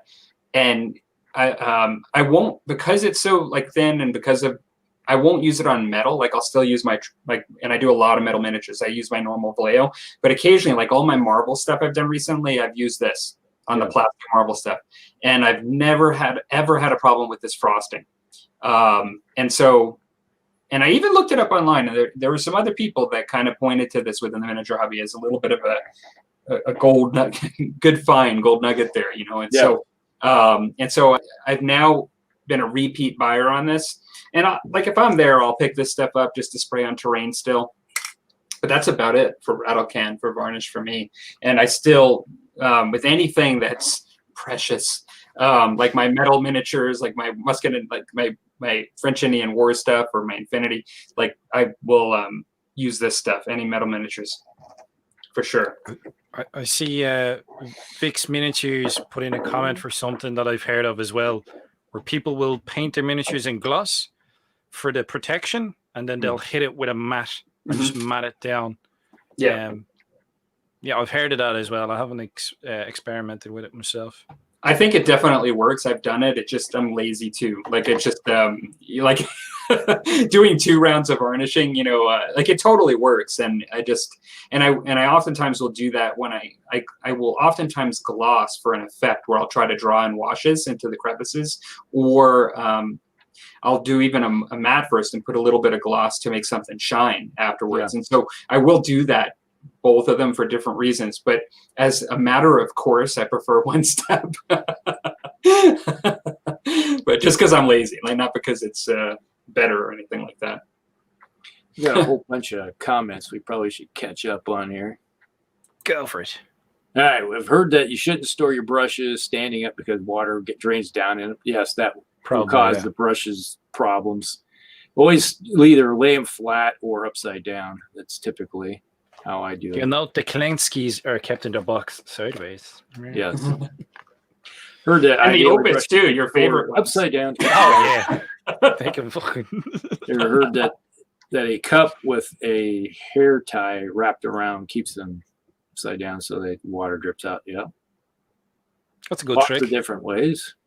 So just put them between a hair tie and the outside of the cup. There you go. I mean, like, hair ties aren't going to be, you know, that common around my household, as you can tell. Maybe them at varnish to give the it's like I have so many hair ties to keep my hair and contract. Palmer has the same problem too. No, actually I don't, because I live in a house where I'm the only guy and I have like tons of women that live in my house. I can easily have hair ties if I want to. It's like my wife and my daughter, you know, well, it's like I still could probably find hair ties up in the bathroom just laying everywhere. Yeah. So wife and 2 daughters. I'm not like, there's nothing alternative going on here, but wife and 2 daughters.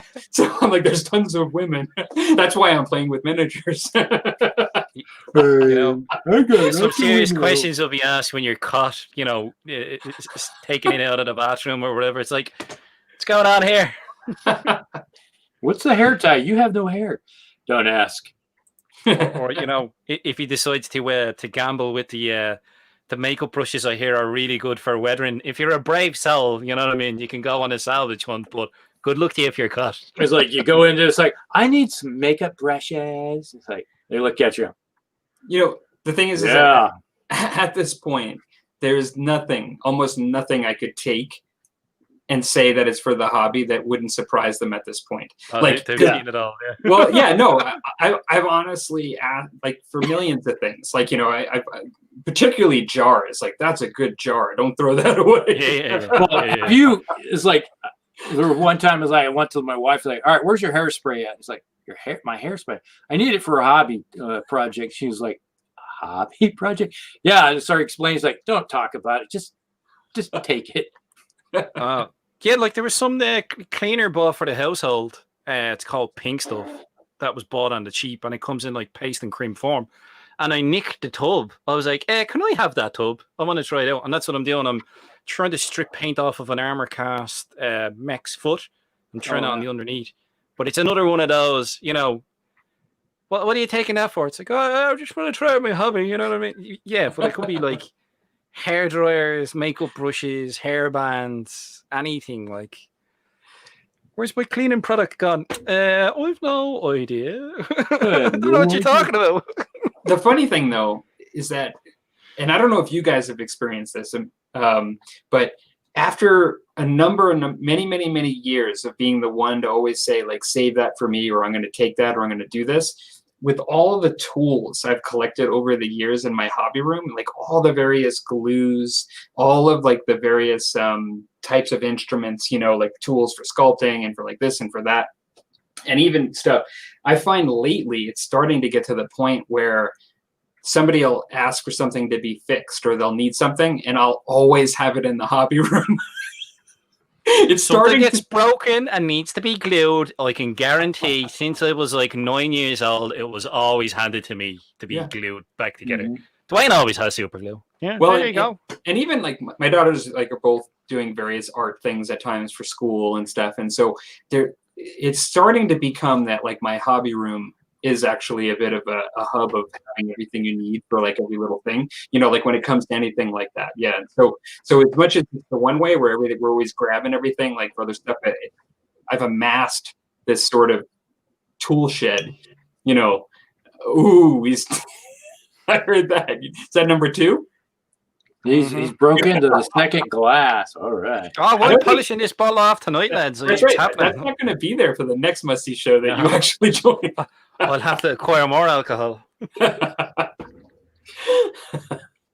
I'm not liking this. I think I'm building up a tolerance. This isn't good for my cheap dateness. What's going on? You know, it's funny. One other thing that somebody asked is they needed acetone for something, which was weird. They're like, I don't know what, like, where do you get acetone? And I'm like, Nail varnish remover. I've got it. Well, and honestly, I have the pure acetone. Like, it's just like, it's not nail, it's not perfumed or anything. It's like this time you get in the metal can to strip miniatures, like, is what I use it for. And yeah, like, no, like, and so I'm like, yeah, no, I know exactly what that is. I have it down, whatever. Pure acetone, like, is they're used to nail polish remover. Like, they have a nail polish remover, but they needed pure acetone. And I was like, no, I definitely have that. So. Wait 1 second. I have a can of it. How many? You need a gallon or 5? How much do you need? You don't by chance have any industrial strength degreaser, do you? It's like, oh, I might do. Oh, hold on. Yeah, trust me. Exactly. Well, it's out in the trunk of my Cougar. Wait a second. I go get the Cougar keys, and I'll go get that for you. Well, all right. There we go. We'll catch up with some more questions here. I know store them horizontal. I heard that it's even better to store than point down by fastening to a wall or something somewhere. Yep. Then we just discussed one way to do that. Good man. And then keep going. I heard bird. I heard a bird. Certain that has have one of those crappy white plastic tester brush. I still do. It's like you buy those kits, you know, and then they come with one. I still have some testers brushes from back in the day hanging around. Fine detail blocking and oil wash varnish. Yes. There we go. Being the life cycle of a brush. Yep. Pretty much. Store mine in a brush cradle upside down. If you got the kind of, you can lock them in where they little clamp things. I do have 5 copy mugs in my craft area that are full of brushes and used for terrain brushes, dry brushing, glues. Yeah, it's like the different brushes have different uses for different things. I have an idea, and I shouldn't even say this on this show, but I know that I'm way too busy to actually make any money off this idea. But why doesn't anybody put like a little metal band in the center of a brush, and just like those knife things that people throw in the kitchen on the wall, you just have all the brushes upside down on a magnetic strip. Like, what? To me, that makes perfect sense.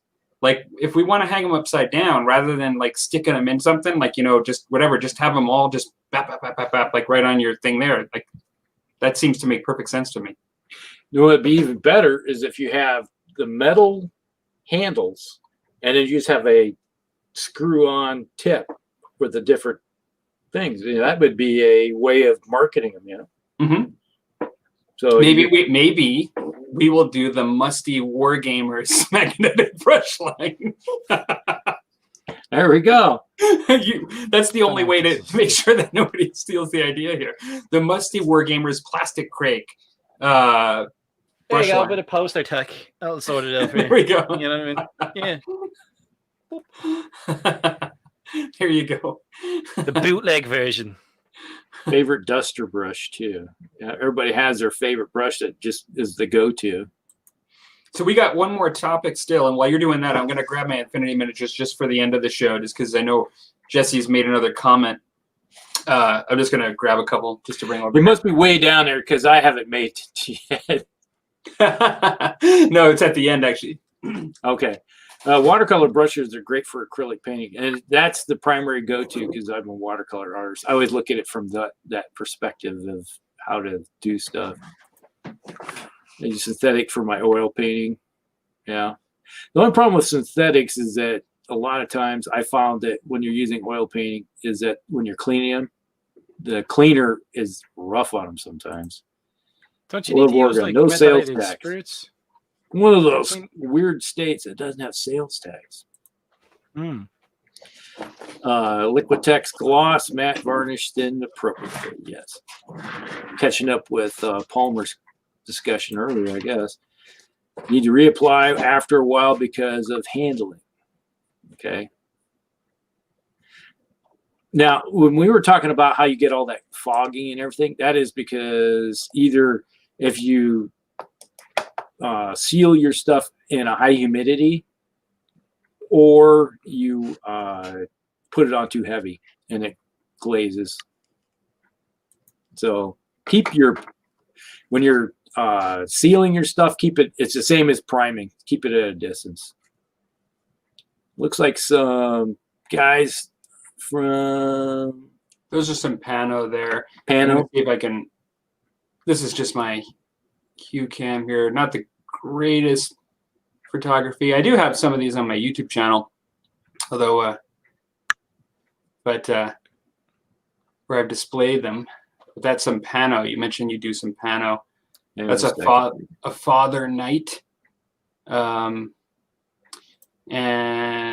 so that's a pano Father Knight, and that is Orc. One of them were recent Orc models from one of the starter sets, and then I have some Ariadne that I've just started painting and getting into doing Ariadne as well. And I like the look of the Ariadne ones. They look actually sci-fi-ish to me. Like more modern aspects to them. Yeah, they're a bit more like modern warfare with some sci-fi elements, where the Pano are considered to be really high tech. Like they're a bit more guerrilla warfare, the Ariadne, in the game. I think that's the idea, and where the Pano are a bit more high tech, and that's why like these are two armored ones. But yeah, I know I'm kind of digressing here, showing some models, but there you go, Jesse. That's a few of them. I've got some tags and some other stuff too. I absolutely love Corpus Belli and Infinity miniatures, and I'm really looking forward to the new edition and getting the actual new edition as well. But I love the painting too, and I love the actual miniatures. The robe has showed up. The talking robe. Todd is in the house. Is that Knight's Pantry? No. You're talking about? Oh, I'm sorry. I misheard you. I see Knight's Pantry joined as well. Oh, Scott's in the house here somewhere. Must be way down there. Wardrobe, yes. Sorry, I was looking away. Okay, yeah, I've always hit my minis with a gloss to matte combo. Okay. Whee. What up? Okay. Well, he's trawling through some comments to pick one to highlight. Part of the reason why I don't varnish is also part of my problem with playing with unpainted miniatures. But also, when I paint a miniature, the paint job's never quite finished. So I always want to go back, or there's always a potential to go back and touch it up. So that's also a large part of why I don't varnish. And I've heard that before too. I know other people that don't varnish. This must be talking about you're stripping your miniature. You were talking about purple stuff, because we have purple stuff, green stuff. I use green stuff over the purple stuff, but this is called pink stuff, and it comes in like paste and a cream sort of form. Yeah. I'll tell you how it goes on this. It can strip plastic miniatures. I just picked up an orc and dunked them into the paste upside down and left them in for like a day and a half, and it scrubs off easy. Left the black primer on though. Which is interesting. Some of them, yeah, some of them are like that, where like they'll be really good at one element, but then leave the other. Well, I don't mind. It means I don't have to reprime them. I'm quite happy with that. Bill's in the house. You mean you use a compromised black primer? What? If you could pick that one orc boy out of like the 200 I own, fair play to you. I'll give you a medal. Flip them over and look at the bottom of the base and see what you primed it with. I don't prime. Or, all right, that goes back to our priming thing. When you prime your miniatures, do you lay them down and then flip them over, or do you just prime them when they're standing up? We're going back from brushes to priming from varnishing. No, that's a Yeah, well, it's a natural progression. Fluid. It's going full circle here. I use poster tack, and typically I get like either like a bit of cardboard or the lid off of sweet tins you get in Christmas. You know, like you'll get metal tins full of candy. I use them and I'll poster tack the miniatures down, and I'll just rotate them that way and try to get the angles. But I don't lay them down ever, because I find that if a guy comes undone from the poster tack and he falls over, wherever he's touching, then he's touching. It comes messed up the primer. Do you know what I mean? Wherever you've primed. So I like to do them standing up. Terrain, on the other hand, if it's in panels, I'll do it lying down. It just depends what it is. Yeah, when I prime mine, you get some of those models where it depends on it. But typically, I lay my miniatures down flat. So, and then I'm at a distance, and I just prime at a distance and just cut. So then I can get up underneath them into the cracks and crevices. And then I flip them over and do the other side with another dusting. That way. That's how I do mine. I have an OCD method, and mainly because I'm doing it in my hobby room inside the house with the airbrush, and so I have a confined space that I'm doing them in.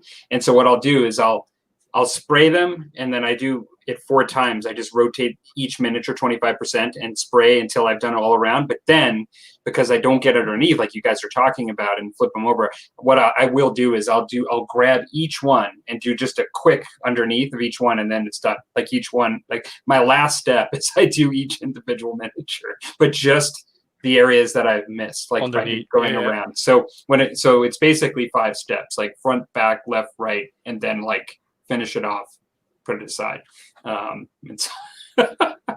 Was it Bill that put the picture up of the ashtray holding the paintbrushes was on the Musty Wargamers? Yep. Okay. There we go. And this is the question you that showed off the miniatures. Yay. Okay. Vic. Make paintbrushes great for dry brushing. Yeah, because they are fluffy. So a lot of times the effect you want. I think even some of the Vallejo Rust sets, or I think it might be Vallejo or AK Interactive, they come with little makeup applicators. So instead of do you ever see that plastic case and it'll have 3 makeup colors, but it's 3 rust colors and a makeup applicator for it's like a rusting kit. Yeah. Oh, that comes from model trains and model building, and that's where I picked that up. Where if you ever looked at any of my videos where I'm doing my large scale, like the 28 mil vehicles, I got all kinds of grime and everything on it, but it's not the heavy grime. It's like the dust. That's what I'm basically using was those type of brushes. Nice. Oh, I'm almost at the bottom here. And Scott's in the house. Hey, Scott. I have an Ice Storm Pano Force, but I haven't played it. Yeah, I've got Operation Ice Storm stuff. And I think I'm trying to remember, that might be what these guys are from. I think the one orc troop I showed was from Operation Ice Storm, if I remember correct. It might actually be both of them. I'm trying to remember. But I think definitely the orc was. Yeah. No, it's I love those Infinity miniatures. That black primer, I find I can only remove with isopropyl alcohol. Well, you don't have to remove it. Means you don't have to reprime. You know what I mean? You'd be grand. Yeah. I'm telling you, it's win-win. You just take off that acrylic stuff off the top, and it's already primed again, so you're good. Happy days. Where's the problem? Exactly. So we are caught up, and we're ready for our most controversial almost topic a 2-hour mark, and we haven't even got to our second topic. Well, I've got all night, lads. I don't know about yous. You mean all day, right? well, time is relative at this point. Yeah. You know what I mean? Well, Rusty, as the host for the evening, are you going to introduce the topic? Well, we have the topic, and we sort of delved into it. We've been talking about it, is painted versus unpainted armies. What do you see yourself using, painted or unpainted armies? What is the history of doing such things?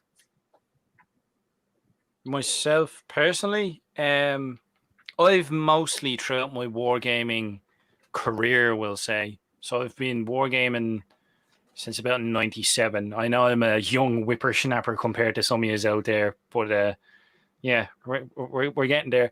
Most of my wargaming has been played with unpainted miniatures. And when I say unpainted, I mean not even primed. Like they were built and put on the table. Kind of like a metal shagath sitting on a table in front of somebody. Yeah, like or plastic. You know, I was always taking the piss out of it and having a bit of banter. You know, it wasn't a green tide; it was a grey tide because it was grey plastic when it came to the orcs. I have had painted armies in the past. When I was younger, I used to have a Tomb King's army, and it was fully painted. But that's because the attitude shifted in the Games Workshop that I went to. It was my local Games Workshop, and back in the day when I first started going, the attitude was you had to show some progress in your army being painted to play in the store. So either you had to have a fully painted army or you bought the miniatures in store and then week by week you'd show progress, you know, that you'd be painting up your army. So that was the last time I played with a fully painted army. After a while, they sort of relaxed that rule. And they were like, okay, miniatures need to just be fully assembled and you can play in store. And then funnily enough, I started to buy more miniatures then. So it became an exponential sort of problem where I ended up having a lot more miniatures that were unpainted once the sort of floodgate was opened. And it was, yeah, it just went on from there. Whereas now I'm starting to lean back into wanting to have me miniatures painted up. And it's really weird because I'm so used to playing with unpainted miniatures. People will turn around and say, oh, I really like the paint job you did on them. They look really good. And I'm like, that's just alien to me. I'm like, nicely painted miniatures. Like, that's how used to playing with unpainted miniatures I am. Yeah, I'm used to playing with unpainted miniatures. But I think that stems from, I come from Games Workshop and Warhammer is my background. And I look at historicals and you know, other wargaming, and it seems that like I can see how it'd be like the idea would be abhorrent that some people won't even play with unpainted miniatures, and I can understand that because even to me, the game looks the best when it's two fully painted armies on a fully painted, decked out table. Like that's the end goal. Like doesn't matter how badly you paint. To me, that is when the game is at its best. That's the eye candy. That's what we're in the hobby for. It's like, oh yeah. You know what I mean? Like you could walk up to two total strangers playing a war game you've never seen before. But if they've put the effort in and if they've done the painting on the armies and the tables, you'll just be like, oh yeah, man. You know what I mean? It's salivating. I know what you mean. Yeah. I've no idea what gaming system you're playing, but it looks brilliant, lads. Well, that's the difference between many other ways of gaming, right? Like when you paint with miniatures, a lot of it is for the immersion. You know, I mean, like in the detail. I mean, because you can play with cardboard chits if you want. And it's the appreciation as well. I think now that I've started to actually paint miniatures, you appreciate the amount of effort it takes to get a fully painted army. And then to see the tables. Like I'll look at something that somebody's painted up on a table and then I'll be like, Jesus, that must have taken like weeks of your life. Fair play to you. You know what I mean? I think you appreciate more as well when you actually put the effort in.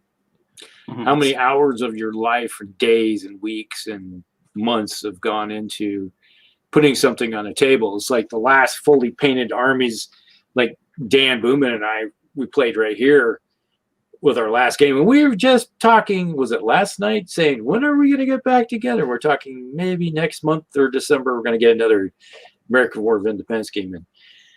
And it's like when you look at a fully painted army that is sitting right, it's like this one right here, you know, you got a fully painted force. It is totally different when you're looking at just gray or metal just sitting on the table, or even just primed. I've seen many primed armies before. And it's like I'm coming from the aspect of, you know, coming up from historicals. And the first game shop I ever went to that started saying, you have to have fully painted stuff on the table. Don't allow anything that isn't painted on the table. So that gave people, it's like, yeah, okay, I have to paint something. And it's like, it doesn't matter if it is kind of crappily painted, you have something on it. 3 colors at least, you know. Yeah, even base coats, like, yeah, makes a big difference. Yeah, it's like you haven't done any shading or anything. All right, you got one color that's face, okay? You got faces, hands are one color. You got a tunic that's one color, legs are different, or you got metal. All right, so you put the effort in to get at least that much. And it looks better than just plain old plastic or anything. And it gets you, like you said, it's into that mindset. You look at something, and you see 2 fully painted armies on the table, and you're like, wow, that is so cool. It's like when you're at a convention, you walk up and you're like, I have no idea what this game is. I've never seen this game before, but I want to jump in and start playing it because it looks cool. So definitely. What about you, Palmer? Well, okay, so I've never played with an unpainted army. Now that might sound really kind of conceited or whatever, but it's not the reason. I mean, like when I got back into the hobby, and like you guys have been playing longer than me, both of you, and haven't talked to you. Like both of you guys have, like I started in 1987, but I had a huge gap of time where I didn't play. And then I got back into it like 11, 12 years ago. And so you guys have been playing longer than me. But when I got back in, I immediately kind of went to YouTube and I saw how you're supposed to paint your stuff. And like I've always painted, I just upped my scale of Warhammer, you know, along as I painted the miniatures. And so it's not because I was an elitist. It was just always to me an expectation that I paint. Now, I totally agree with what you guys said, like that it totally changes your immersion and your enjoyment of the game when you see the stuff painted up.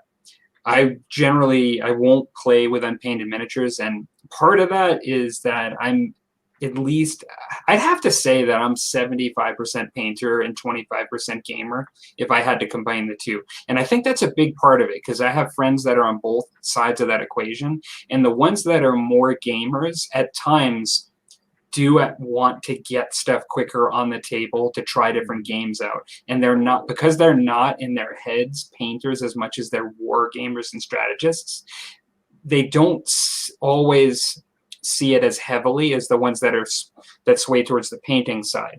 And I don't actually look at that as a character default on people. Like I do recognize that some people approach the hobby on different ends of that equation. Like not everybody's right down the middle. Like both are exactly equally important. And so I'm probably more on the painter side, and it's just because of the amount of time I spent painting. Not lately, but in general in the hobby. And so I don't fault people for that, but I've never played with an unpainted force. So I will play a game with friends with unpainted miniatures if they choose to bring unpainted miniatures. I won't bat an eye to have a friendly game with somebody and enjoy and learning a new rule set and trying something out if they put unpainted miniatures on the table, because they're my friend and I have limited time to hang out with friends and play games, and like I will do it. Now, do I enjoy it more when they actually have painted miniatures? Do I get immersed more? Absolutely. But I have played against primed and like some painted, some not, like kind of miniatures, and I don't give people a hard time, you know, on it. I just, like, as much as I've never done it, like I don't kind of hold them to that, like, per se. But what I'm finding more and more is that because of the amount of games that are out there and the amount of people that want to get into so many different things, a lot of my friends and we're getting to a point where it's like we host a game. So like there's a new game coming out, and it's like in order to get in, like to play it, I'll actually paint both sides. And really, they don't even have they don't have to do anything. Like they just play with painted miniatures and it's both sides. Or if they get into the game, I'm like, well, I'm not going to get into it, but I'll try it out if you're going to get it. And then in which case it's either painted or not. Like it's totally up to them. And so, like Musket and Tomahawks had happened that way quite a bit. I actually painted both sides, and it was totally always painted. Like, you know, we played painted games, but they were all my miniatures. And so it really just depends. And I have friends that have painted Musket and Tomahawks up as well. And, you know, I've played games against them. And so, I don't know. It's a bit of a long answer. I don't get mad at folks, you know, really, or anything like that. I like myself to always have painted stuff, but you know, if somebody wants to play a game against me, I'm not really gonna give them a hard time either. I think you hit on a key point though. Like when I was going through the hobby, I think I'm shifting now. Like I've noticed a change in what I want out of the hobby as well. I'm starting to shift in different directions as to what I want to buy and what I want to try. But primarily for me, the miniatures were playing pieces for a game. That was their core function for me. You know, but everyone has different levels of the painter, gamer, and like hobbyist for conversions. And that'll fluctuate as well. You'll go through different parts in your life for some people where one aspect will be more than others. Like for me right now, I'm finding personally, I'm starting to shift away from caring about the gaming of 40K and enjoying painting the miniatures. You know what I mean? It'll shift, but yeah, I think you hit it on the head there, Palmer, when you were talking about how like you were more into the painting aspect. Like different people will be into one aspect or the other of the hobby more so than the other, and that'll fluctuate as well. Mm-hmm. Yeah, I've painted or played with unpainted armies before, because you get somebody that says, yeah, you have that army. It's like, well, it's not painted. It's like, well, bring it anyway. I don't care, because I wanted to play against it or play a game, because like I haven't had time to paint that army yet. And it's like, just bring it. We're going to play. The importance of getting that face time, that time with your friends on the table is just as important as having a painted army and some of that aspect. Now, if you give me enough time, it's like, yeah, we're going to be in 2-3 weeks, we're going to be playing this game. It's like, okay, I'm going to put the time in to have that army painted. So when we play, because I feel that when my army's painted, it plays better. So, that's a personal feeling that I've always felt, is that it's like I put a little bit of my soul into that, and it's like, all right, we know that you want us to win, so we're going to go out there and win it for you. So there's one exception though. What's the that? First time you put the painted miniature down, it never wins. That's the expectation here as well that I've had with friends. It's like you'll fully paint a unit, and the first time it's on the table, it gets blown off. It's like a tradition or something. Look at this. Yes, my proud. It's like I spent all this time. It looks so beautiful. Bam! Oh, damn. Oh. That touches onto something though as well when it comes to paint jobs and painting your miniatures, is your expectations, I think, for their performance, or it kind of ties into competition as well, as your expectations of your paint job, because you've invested so much time into it. You've invested yourself emotionally into the miniatures themselves. So I think you become more attached and more precious. Mm-hmm. Like myself personally, because like I used to do like when I was playing 40K and I was doing my dead pile, I'd literally throw orcs like from one end of the table to the other in a pile, because they were all primed, and I didn't, orc boys are robust enough. You could throw them against the wall and they'll still land on their feet. Like they won't care.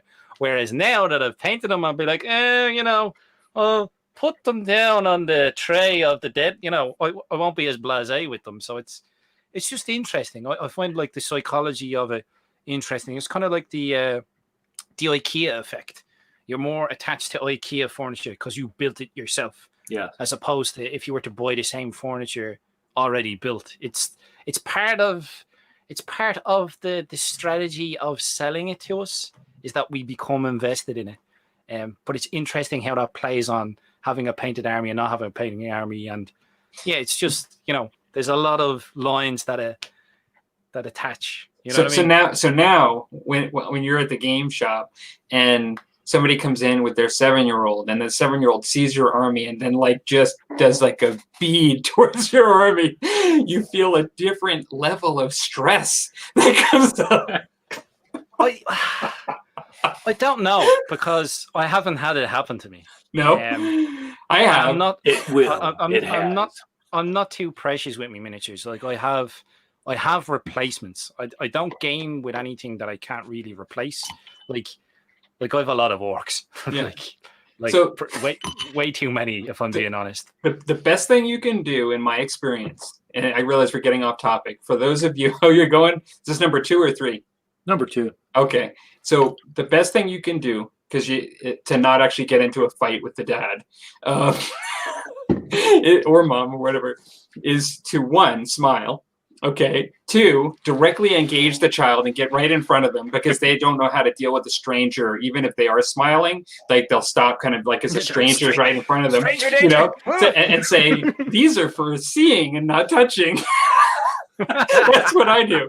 That's what I do. I go right, I smile. These are for seeing and not touching. Hello, you know, and then the kid's like, you know, you've directly engaged me, you know, and then the dad's like, oh yes, that's right, and like, you know, goes in, you know, but you want to get in between for sure. But what if they're like 35 years old? Like, oh, these are cool miniatures. Well, it's like, get your paws off of me, hooks off my stuff, man. I've seen that happen in store where people have picked up somebody else's miniatures and broke them, and you could cut that tension with a knife. You know what I mean? Or people have been literally shouted at. You know, it's something you don't do. You know what I mean? Beep, beep, beep. You don't kick another man's dog, and you don't touch his miniatures. You know what I mean? It's just that's a no-go. Lord Draconum just says, I think that happened when we were playing, because I actually played a game, probably Saga, most likely. Either that or Muskin Tomahawks with him locally, and I did that. It's my go-to intercept. For some reason, I half expect you to have like a pool noodle like wrapped around your carry case just for such situations of no, get between you and the kid. N4 just released. What's N4? That's Infinity. All right, we got a few comments here. Let's get through these a little bit. It's basically painted version 4, like edition 4. Yeah, I get you. Yes, we had that.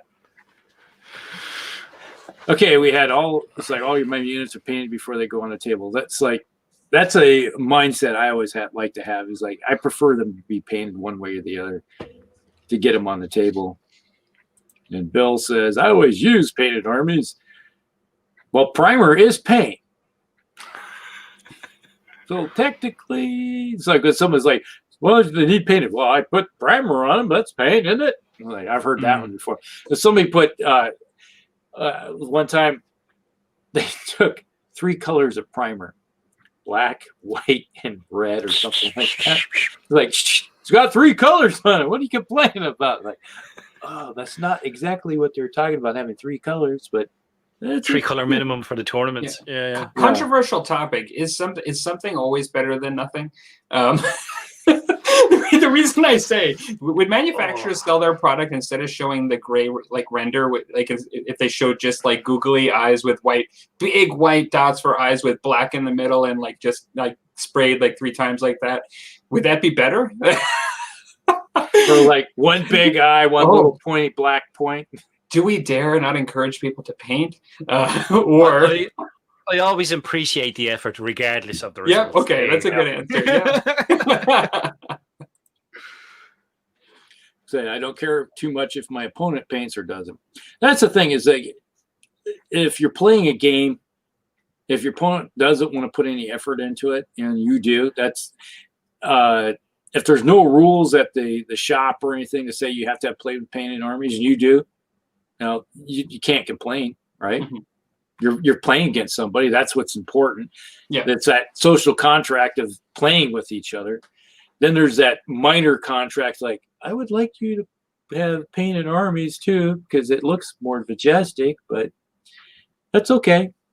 We're throwing dice. Would you see that as disrespectful though?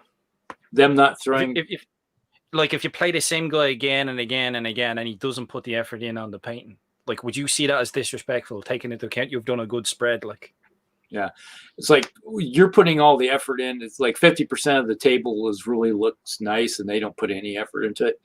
All right, and then you have to ask, like, do you have no free time other than to assemble your miniatures, or what's the deal? You're also agreeing to play again and again. Yes, you make there's sort of like it kind of goes both ways. Like, if it's that important to you to have like the visual display, then you can just refuse the game before the game. Like, you know, like you can just say, like, you can not even just say like, I'm not playing today, or I'm not, like you can just not entertain the game if you don't want it.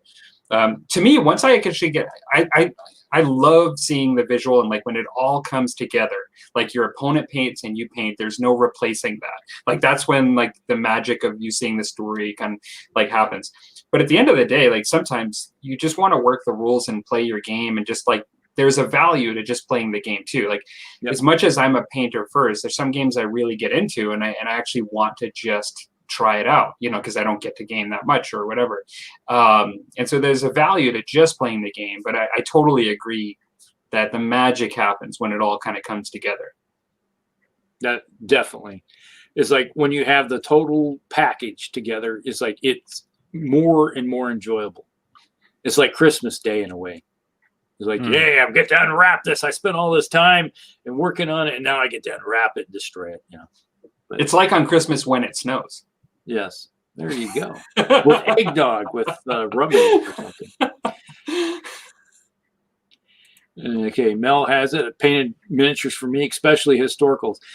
I am totally in the thing where if you're playing a historical game, I prefer to have everything painted, to be honest. But then again, what's that? So people can turn around. Yeah, I was about to say, so people can turn around and go, "That's the wrong shade of yellow for that period of time for those sashes." I'll have you know. You know that the buttons are supposed to be brass, not steel. On those, like, I painted the buttons. Be gone with you, evil thing. The border on his kerchief is the wrong color. Do you realize that I'm using this book to paint my miniatures with? Oh, but this book here is the more correct one. Sorry, but I don't own the more correct book. I own the correct book here. So. I'm sure that's not just a trope. Like I'm not into. I don't play historical war games, but that's a bit too common of a trope to not be real. It is very common. Well, it's like you get some of these guys that are so immersed into it. It's like, yeah, I want a painted army to play with.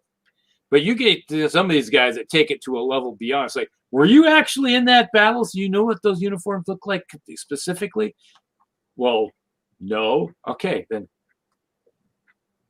All right, fine. Well, you know, and that's the thing I've come to realize. And sometimes this just requires understanding among us, like general wargamers, is that when you go to, like, let's say a forum for historical wargaming, what I quickly realized the difference was, rather than people just commenting on the quality of your paint job and saying, oh, that's like really good, or just like talking about it, there are some people that enjoy the aspect of historical authenticity more than the quality of the paint job.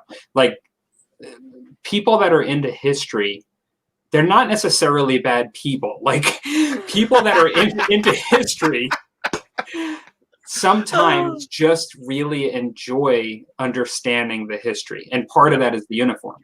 And so where I have a limit, like I've said this several times on this channel, but for me is I will consult a reference and then that will be it. If two references conflict, then it's on the people that make that their lives, you know, as to which reference is right or whatever. Like those people can figure it out. But for me, if a reference represents something and I emulate it, then I've done my job, even if it's wrong. Like in the end, like somebody made a mistake, but it was their job to get it right, and I trusted them, and whatever. Now I'm moving on to the next unit.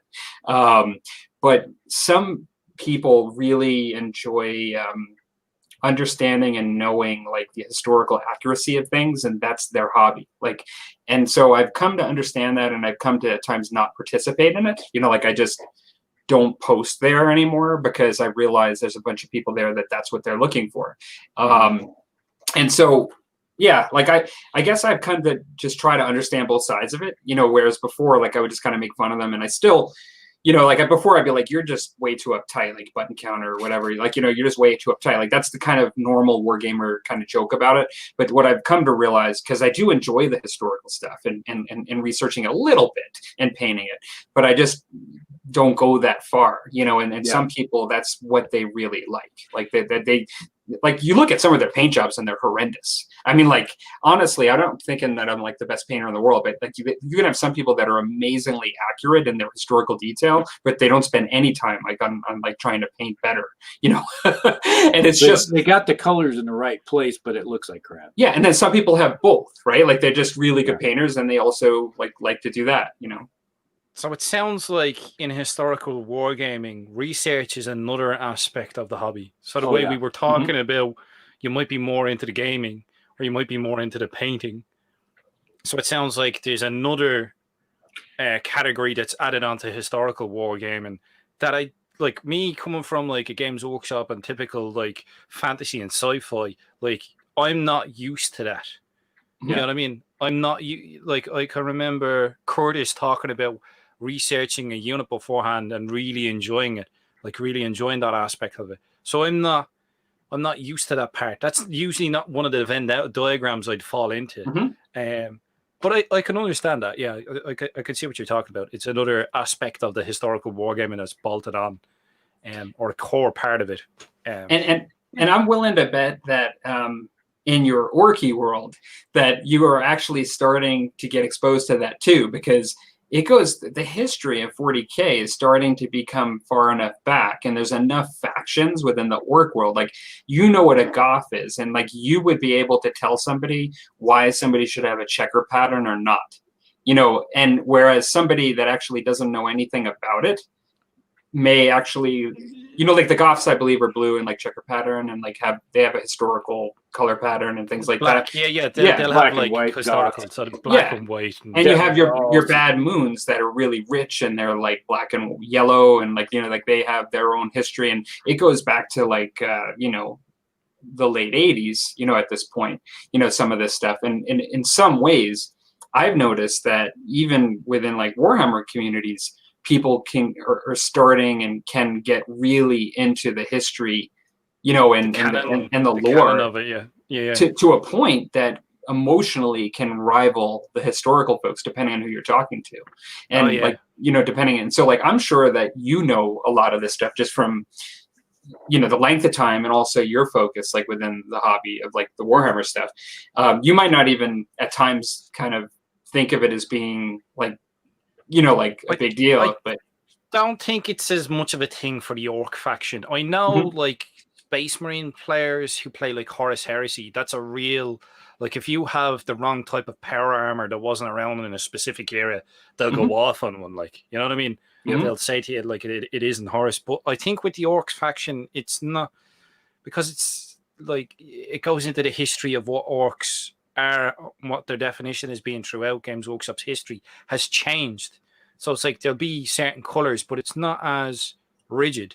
Like for my painting schemes, I'm actually researching World War II camo patterns. So I'm trying to find splitter camo patterns that I can play on my war boss. And then I want to do Flecktarn. But that's because I'm using my orcs as an experimental painting base to then probably go on to paint maybe bolt action miniatures. And then after that, maybe historical. Like this is what I said about like, I'm at an interesting point in my hobby. It's something's clicked or changed. I don't know. Maybe when you get into your early 30s, something happens and it's like, oh, historical wargaming, eh? I like the looks of this. I do, you know. So I've dipped me toe.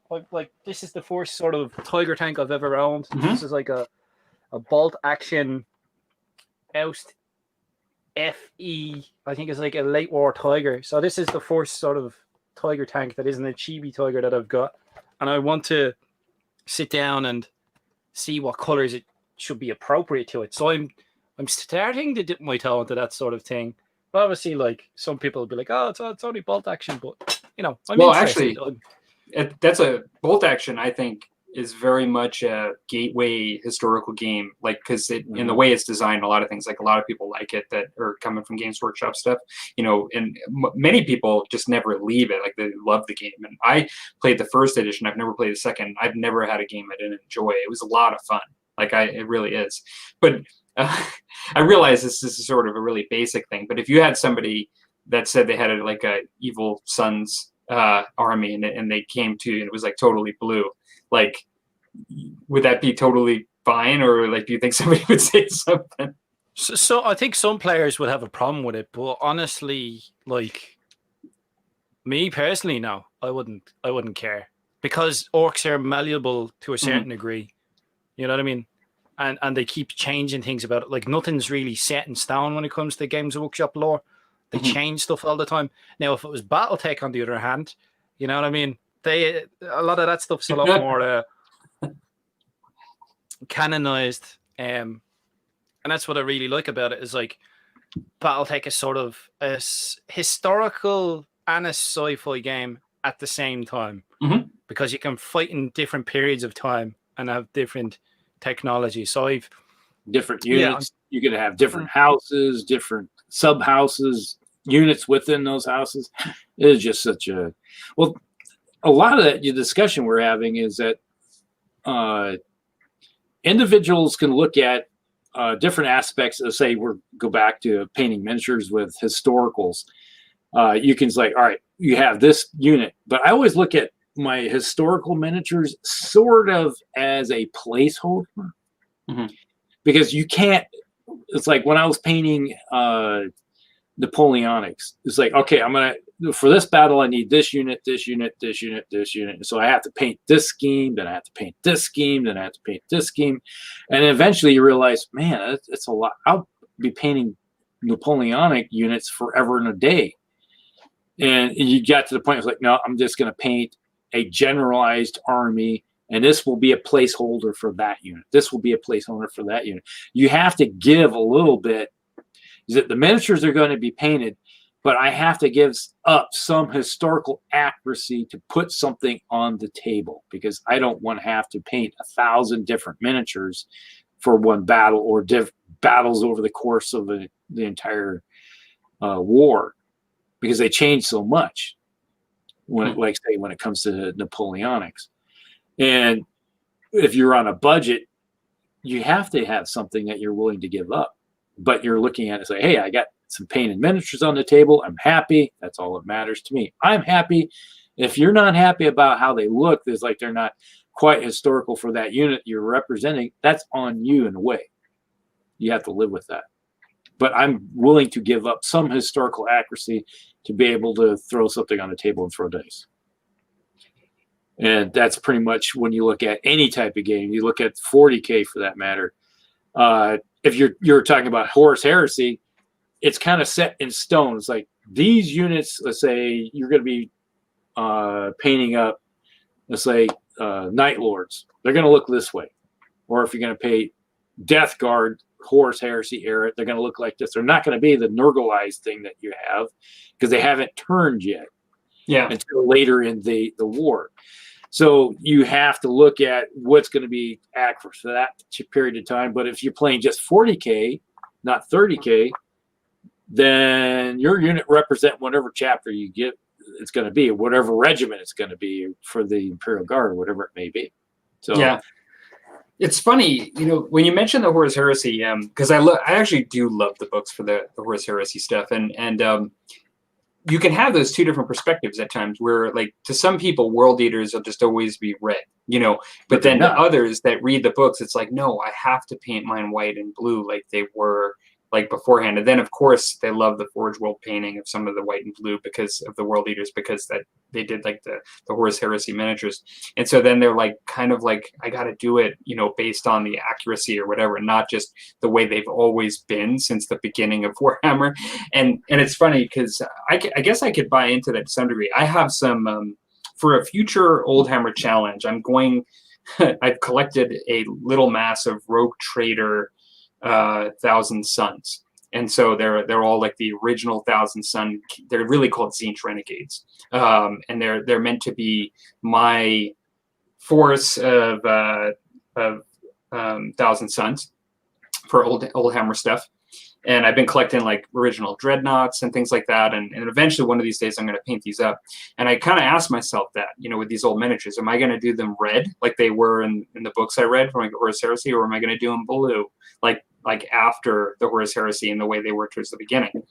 And in this case, I was like, you know what? I don't care about what I read, and I don't care what they decided they were, like, prior to the heresy.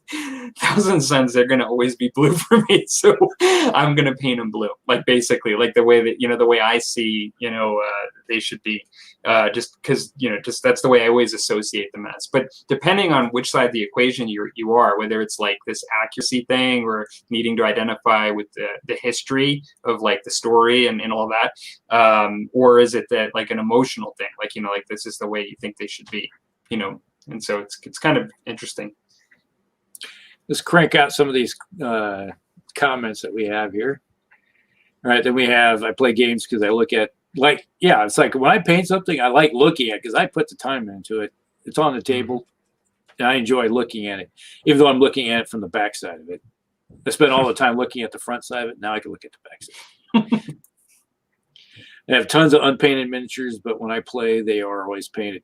That's the thing. It's like, I'm the same way. I have a ton of unpainted stuff because it's like, I want to build this army. You start building an army, and you get, it's like, this is the force structure, and all of a sudden, like, 40K.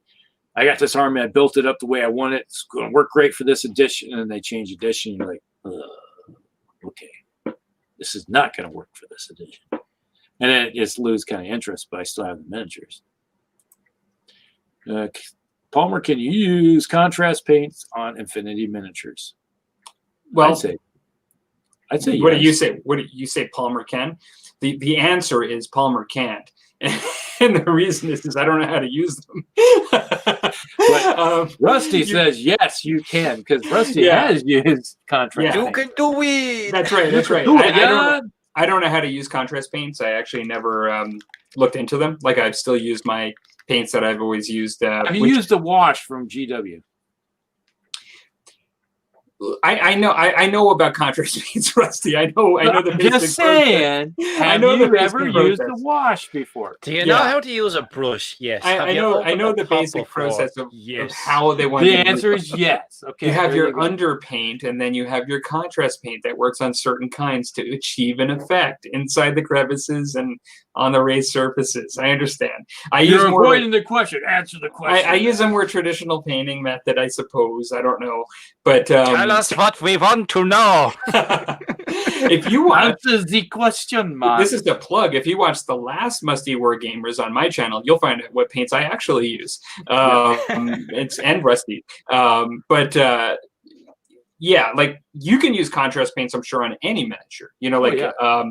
But I try to achieve different effects for different miniatures. Like, my Ariadne miniatures, although I try to make all my sci-fi miniatures pop, I did a very different method. I mean, I probably painted my Ariadne closer to the way I'd paint bolt action miniatures, in some ways. Although, because they're more fantasy and a little more comic-y than bolt action, I probably highlight them a bit more, make them a little less realistic. But with my Pano, I really try to make them pop, and, like, I use the airbrush a lot more, and I do just different things.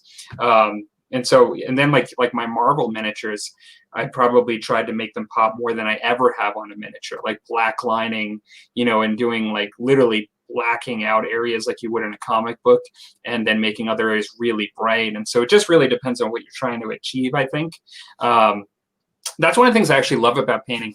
I can honestly say that I've, at times to my own detriment, have always tried to try new things, when painting. From different game to game and miniature type to miniature type. Like, the Marvel would be one of the extreme examples where I actually use an acrylic ink, in black line and black out areas to make this, like, heavy contrast, like a comic book. Totally different than I would do, like, on my Musk and Tomahawk historical miniatures, or the Saga stuff or whatever. So I think you certainly can, but it's not an area I've not invested or tried down that road, and I think it's mainly because I'm primarily happy with my own sort of methods that I'm using. The easy answer is yes, you can, but if you're already painting in a certain style or way, how to paint, it's contrast paints are not really for you. But if you just starting to paint, contrast paints work great because it's like a crutch in a way of speeding up the process for an individual. So. Yeah, I got some contrast paints because I traded somebody some miniatures I was never going to use for them. That's the only way, because like the price on them is Jesus Christ, like an arm and a leg. But I've seen absolutely great work on BattleTech miniatures. If you look on Camo Specs online, I've seen some absolutely cracking paint jobs using contrast paints on BattleTech miniatures. So yeah, it's just another painting product. You can work wonders with it. For those of you that are new to the show, it may seem as if this is a show of reverence every time we actually drink with BattleTech, and I think for the two above me it is. But for me, it's been a sign of sort of bringing me to the bottom of the bottle. All hail the word of Blake. Oh, Dick. We'll get there eventually. One of these days, it's going to be a toast. Bill says I have a mountain of shame too, but I always use my painted miniatures. That's the thing, is like I have a mountain of shame that's hidden away all the time, and it's like whenever I've been showing my mountain of shame lately with my fantasy series, you know, I put out a fantasy video every once in a while. It's like, here's my army, and look at all these unpainted miniatures that are attached to it. Some are painted, but some are not. You know, it's like, you know, it's starting to get bad when your pile of shame contains miniatures that are no longer produced. I'm starting to get to that stage. And a lot of my armies, fantasy armies, are nothing but unproduced miniatures. Like, I even have like spare engine blocks from Forge World sitting around off of trucks that they don't make anymore. I'm like, oh, I should probably finish making this minute. You know, it's just. You know what's similar to that is when even like your normal painting queue when you purchase stuff in paint is grown from 6 months when like you first started, like, you know, or like should say like at one point you were kind of on top of things and like you would buy things and you'd be six months out, like because you'd be finishing something up and like you'd paint it. But to me, 6 months used to be normal. Now I'm like 2 years. Like you rookies. It took me a year to get to the Marvel stuff, and that was something I was really looking forward to doing. But I actually bought it, and it took me a year to get to it, like just with other things going on. And so, yeah. I feel really bad because I bought all those miniatures last year at Gen Con, a whole bunch of massive bag of BattleTech miniatures. And they're still sitting in the bag, which is like, I haven't even gotten to them yet, which is unnormal. It's like normally BattleTech miniatures, I buy them, I was like, rip them open, and it's like, I got to put them together and then paint them type of deal. Well, you know what I mean? I can send you an address if you want to post them overseas and, you know, you won't have to look at them anymore. That's up to you. Well, you know, I have to add them to my, it will put me around 400 BattleTech miniatures, you know. I feel really bad that I don't have any painted yet. Well, you know, here on the Musty Wargamers, part of this show, you know, with the Old Hammer stuff and just with us, is that we're kind of musty. Like we're not like 21 and just got our first set of miniatures, or 18 or 17 or whatever. And so part of it is that we're really busy, and part of it is that time is just going much faster for us now. Like, I can't. It's like, this is season like 4. We've been gone four seasons on this show. That's hard to believe. It's been going on. Unbelievable. It still feels like a new show. You have to realize I only had like 20, maybe 45 subscribers when we started this show. Yeah, it's growing. I get attached to my stuff that I paint. Yeah, I'm the same way. It's like that was the one thing I had to learn when I was doing commission painting, is that, oh, I put all this effort into it and it has to go away now. I'll take a lot of pictures. I haven't sold much, but Rusty, you know that because I kind of consulted with you, because I actually sold some stuff because I was trying to clear some room, and I got rid of my Malifaux. Yeah, sort of the same way. Yeah, well, I got rid of my Malifaux, and I spent a lot of time on those miniatures, and it was just a little faction, but I got rid of them. And even the other day, I was like, oh, something Malifaux, and I was like, oh yeah, I don't have those anymore. I remembered I sold them, and then I was like, oh, I did like that paint job. Nice. It's like that. A lot of times I sold my Tau army. It was really nice. It's like, you know, I had people that would say, hey, I'll buy that tower and I'll give you $200. Like, no.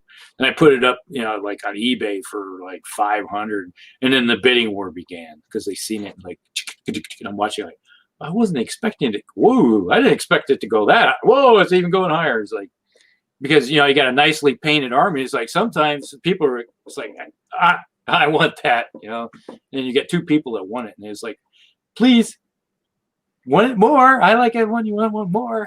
Honey, we're going to Hawaii. The wife's going to be happy when that shows up in the bank account. Watching the bidding going up, it's like, we're going on vacation down the road to the next state over to, what country would you like to pick? Yep. Honey, get my shirts. And that's kind of like going to Canada. Yeah, it was like when you come to painted armies, like my Mechanicum army. That's an army I keep adding to. I want to add to it. It's like, I look at it, it's like, oh, I got a whole bunch of Mechanicus army stuff. I need to start painting. It's sitting there. It's like, I look at it and go, I really want to paint it. I got all these over here. But that's one army of the entire 40K genre. I look at it and go, I want to paint more of that stuff because there's something about it I just love. I don't. You look at it, it's like, it's totally alien. It's like a Xenos fort, but it is Imperium. So I don't understand it, but it yells at me and says, paint me more. Where are we at? Lord Craig. I think that happened when we were all playing. It's like, yeah, you get attached to your armies. You have a fully painted army. That was when I intercepted the kid. Yeah. We're back. We're kind of really behind in the comments. That's when I actually kind of went in between the kid and the miniatures. That is true. I don't feel disrespected if my opponent does not paint their miniatures, and I do. I feel that it's better. Both are painted, but I found that I have no control over their actions. That is true. You can try to manipulate them, or maybe not. That's the right word. Encourage. That's the word I'm looking for. Encourage them to put it out there and make it look nicer. I always like to say, my army fights better for me because it's painted. Maybe that's why you're always losing. I like how, like in some of the older games, like Battlefleet Gothic, there were rules baked into it where if your ships weren't painted, they got like minuses on leadership and command rolls. So it was, do you know what I mean? It's all sort of an older traditional sort of thing, I think. Dragon Rampant has some of that too, but it's sort of like if you roll a tie, then the painted army gets. Or no, actually, in that case, it's the one the army that has the most miniatures prior to 1990. I think it's actually wins initiative, but it's like the same idea. Like they kind of built it into that. I actually agree that it's kind of a neat thing. It gives you incentive for the players, We've been playing a lot of Gaslands lately, which I forgot to mention. We've been playing Gaslands. And one of the rules in there is like when you do a televised, you get more points if you have a modified and repainted car. And it's like, yes, everybody now has painted and modified cars with weapons and stuff on it. Because, those of us that did have those change vehicles were getting more points. So they was like, we have to have more stuff. So I've learned my lesson with Gaslands. Like I got into it, I bought the rule book, and I only got a handful of miniatures. And I've seen other people who've like bought 400 to 600. Cars, but literally, like I've only had time to play it once. Like there's dust on me Hummers. I got 2 Humvees, and I put like Gatling guns on them, and one of them has a mine layer. And it's like I think I own 7 cars. And 2 of them are painted, and I'm not buying any more. You know what I mean? Because I know what it's like. I know what falling on that rubber. But the nice thing about them is that you're only paying like $1 or something for the but car. That's part of the trap, though. Oh, sure, they're only $1. I'll buy 20. Well, that's actually. Or you could buy one 40K miniature for 150. So, well. Actually, it's a good point. I understand what you're saying, Dwayne. It's actually not about the money, Rusty. What it comes down to is the lead pile. And that is, at least if I'm understanding you right, we were talking about 3D printing. I was talking to Ralph Astley he was just talking about he was doing resin printing. He just got a new printer. And I told him, I said, the beauty of 3D printing is you can create something whenever you want, and like all these options within your home. And so it allows you to all of a sudden just make all this stuff. Yeah, but what I've found is that I'm surrounded by stuff that I've printed that I haven't painted. You know, it's made it that much easier to have even more stuff that I don't paint. And so it's great. Like, nothing against 3D printing. Like, it's great to be able to do it. But, you know, if you're just going to, I already had a problem painting stuff that was expensive that I had to pay for. You know, like, now that I can actually just make stuff like continuously, you know, I can't keep up. Like, I'll never keep up with that. It's, and so I don't know if that's what you meant by, like, you can buy. No, yeah. It's pretty much like, now you have a 3D printer, you have a mini factory in your house, and you're like, oh, yeah, you'll be buried under resin. Before, we used to think some of this stuff was expensive, and we still actually had way more than what we could paint. And now we're saying we can do it for next to nothing because we invested all this, and I can never keep up with it. Like, there's just no way. Because I have visions of sugar plums dancing through my head if I had a 3D printer, because I'd be up to my neck and buried. All you would see is this thing of like, what is all those little figurines? Oh, those are BattleTech miniatures that are buried. Oh, the hexes. Yeah. And just I would be nonstop making BattleTech miniatures be coming out of my ears. And it's like, oh, I need a whole company of Warhammers. Hit the print line, bring them out, you know, type of deal. It would be really bad, which I'm glad I don't have one yet. But I thought about it. I know. All right, here we go. If you paint your orcs red, they go faster. Yes, they do. They do. It's a known fact. It's even in the rule book. All right, here. BattleTech can be done. All right. We've been talking about BattleTech. We must drink. Where's your bottle? I got like a drop coming out into my mouth. I'm done. I can't. This has been a great show tonight, but I can't keep going drink anymore, or I'm gonna regret this show tomorrow. Honestly. Every faction has some group that uses appropriate camouflage. It's like when I first started playing BattleTech, I had many different color schemes, and then I went into the camouflage scheme. And it's like, I have probably 100 mechs that are all camouflage. Like, whatever. You know, you go through that whole thing. Flecktarn, along with their parade schemes as well as camo schemes. It's like you look at an army. It's like you have the parade look, and then when they're in campaign, they're going to look like crap. They're going to have cast off uniforms. This stuff wears out in the field. It's going to take time for stuff to get to them. So they're going to have secondhand stuff they're picked up. Because, hey, I want pants. I don't care. That guy died. I'm taking his pants. You know, type of deal. Or like you look at those American War, this American Civil War, the ones that the rebels that I painted. I painted them so some of them look like they're wearing Union uniforms. Some are like standard Confederate uniforms, and it's just like, hey, I picked this up off the local farmer because I stole the stuff out of his house type of deal. Had an experience where I sold all my advanced squad leader on eBay, and I couldn't believe what they sold for it. Yeah, that is something, yeah. Stuff goes for a high price. Is it easier to sell historicals because they're like set color palettes for some units? That's the impression I get. When I was sold off my Napoleon army, I sold it as units, and it was like I'd put it up, and by the week's end, it would be gone.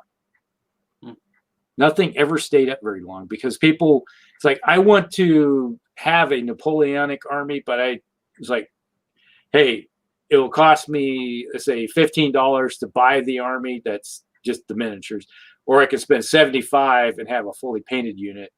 That's it may not be as the third the size of the stuff I buy, the miniatures, but it's fully painted and already mounted on. Hey, people do that because that's time and effort that they can save to go elsewhere on work on a different unit. So or they're just more gamers and they're not planning on painting at all, and they just like to have a painted army. There's plenty of people that like to have a painted army that aren't painters. You know that. Oh yeah, that I wouldn't be a commissioned painter without those individuals. Because there's individuals out there that have plenty of money but no time or skill, or they have the skill but no time. You know, there's many factors, and they're willing to have those mercenaries out there that are willing to sell their abilities for, you know, an effort to give them what they need. Did you just refer to yourself as a mercenary? Yes, I did.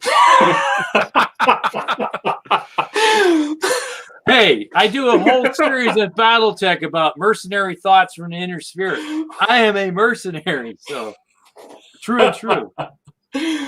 Us commissioned painters are mercenaries. Hey, you get paid for your work. That's pretty much the definition of a mercenary. Yeah. You're a sellsword. You're selling your brush for other people's armies. You're also a hitman because you kill it.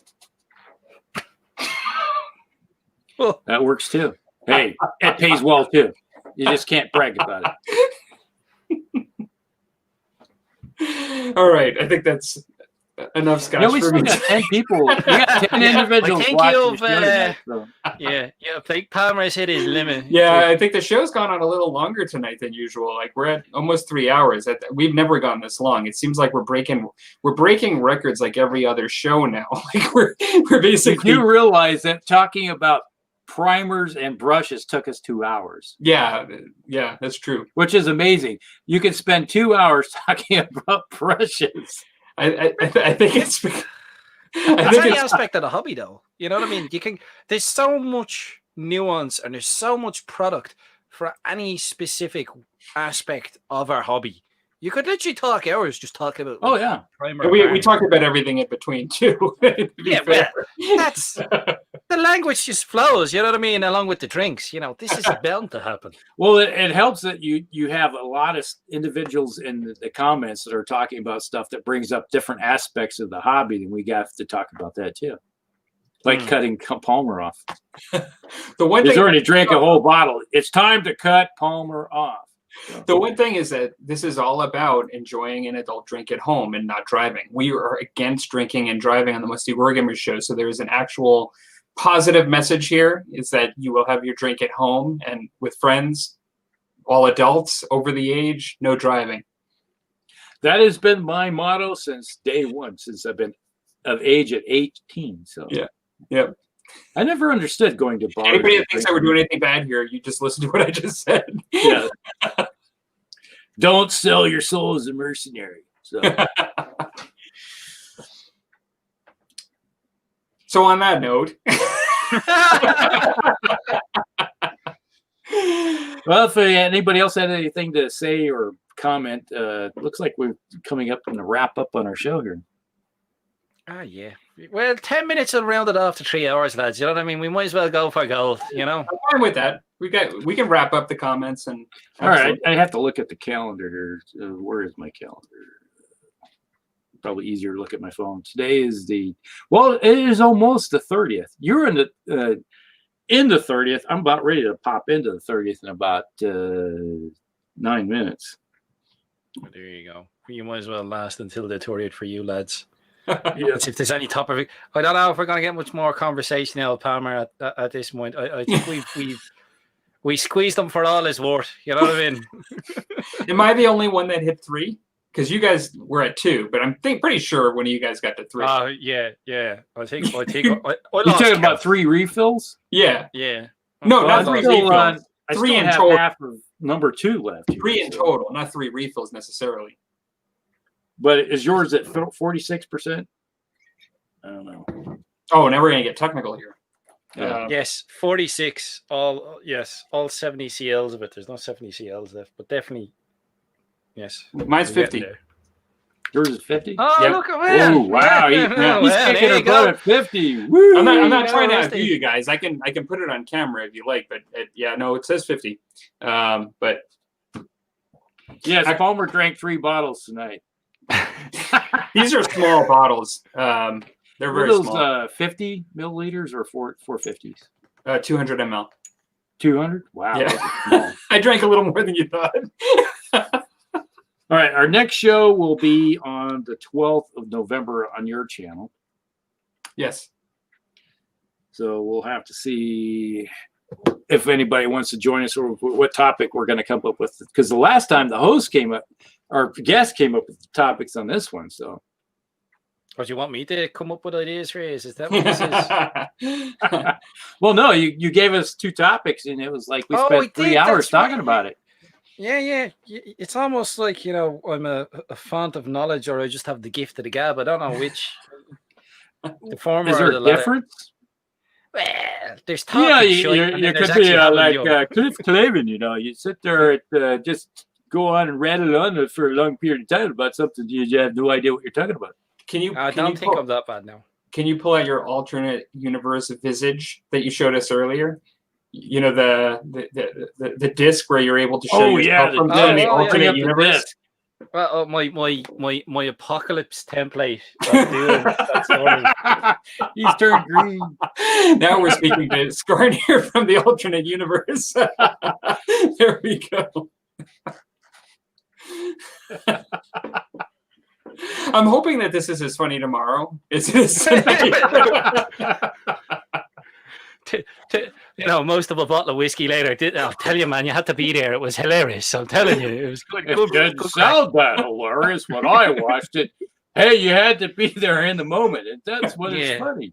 It was funny then. You know what I mean? You had to be there, man. You had to be there. It's like you're watching a replay of the end of the video or something like that from the night before, and you're drinking your cup of coffee, and your spouse comes behind, and you're like, you're like, oh my god, oh my god. And then you're hanging the next morning as well. You're like, Jesus, what was I thinking? Honey, is that you? It's like, no, nothing to see here. I've had one of those moments in a comedy show where you're the heckler.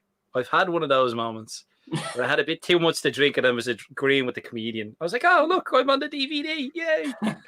Sounds like Bill has a topic for the next show. Maybe he wants to be a guest, maybe. That works. Yeah, if you bring up the topic, you might have to be the guest. Come on down. And drink while gaming. That's an interesting thing. You can go in a lot of different directions with that. So, we'll talk about that offline. That's good. Because I don't like to start we don't want to start the show. We'll start it and we'll actually just swipe it right now. Let's. We got 5 minutes. Yeah, I could totally smash that one out. I was only thinking about that earlier on, but I'll leave it alone. Here's another topic: is how about rule reviews? There's something. Drinking and eating at the game and rule reviews. Hey, that might be something to talk about. Mm-hmm. I'd like a discussion on terrain. There we go. I need to start writing this stuff down. It's okay. YouTube records it. You could come back later. Yeah. That is true. That is possible, but sometimes it's easier to write notes. I love it. I'd like a discussion on Damn it, I'm going to forget this. No. All right, here we go. We got food and drink. If you want to know how Palmer and I come up with topics, this is kind of like how we're doing topics, because we'll sit there. How about this? I don't know how that would work. Okay, how about this? Oh, that might work. If someone invites you over to your house to game, is it expected that they'll give you beverages and maybe a snack, or is that poor show if they don't? You know what I mean? What's the last game I hosted over here? One of my guests asked me, "We're not supposed to be answering now." What kind of scotch do you want? You're not supposed to do that because there's a lot of sides to this. Like there's the side of, is it actually poor form to bring food and drink to the table, even if it is in somebody's house? Like or at the hobby shop, or putting a beverage on the actual gaming table with the fully painted armies and the fully kitted out terrain. Oh, you'd be killed, man. You'll get a black eye for that. I'll never forget that I used to play HeroClix, and they're all pre-painted miniatures and stuff. But there was one guy said to me, I was playing HeroClix once, and this guy brought his McDonald's food to the table, and he had like all that smell on his hands, and he was touching stuff everywhere, and he was getting like this smell all over the place. And I was like, I never forgot that. That McDonald's stank. Yeah, exactly. You smell like a Big Mac. Honey, what do your miniatures smell like? McChicken nuggets. What's right. you know what I mean? Okay, we'll cut it off there because we're like heading into the deep dive on this one. We're digging for gold here, lads. You know what I mean? That's right. That's right. It's like I'm old. Yes, I'm old. I'm able to let's see. ARRP. I think I could be a member now or something. Yeah. Sad. The funny Clark asks, have you ever done a conversation on whether a new edition of a rule set is necessary? The one thing I will say, just quite respectfully, is that if you go back for 4 seasons, I think we've done every single one that somebody suggested tonight already. Actually, not the food one. Actually, in all fairness, we've never done food. But that's the hard thing about doing a show like this is when you actually get to the point. Even if you only do like 13 shows a year, once you're at 50 shows, and you've done 2 topics a show, that means you've discussed 100 things in tabletop gaming. Like, and in some cases, like tonight, it might even have been sub areas like varnishes, this, that, whatever. Like they were all kind of like materials that we use. But once you've discussed 100 things, even conceptually, it's not that there aren't more. There's always more. Like we always come up with new topics, but they do get harder and harder.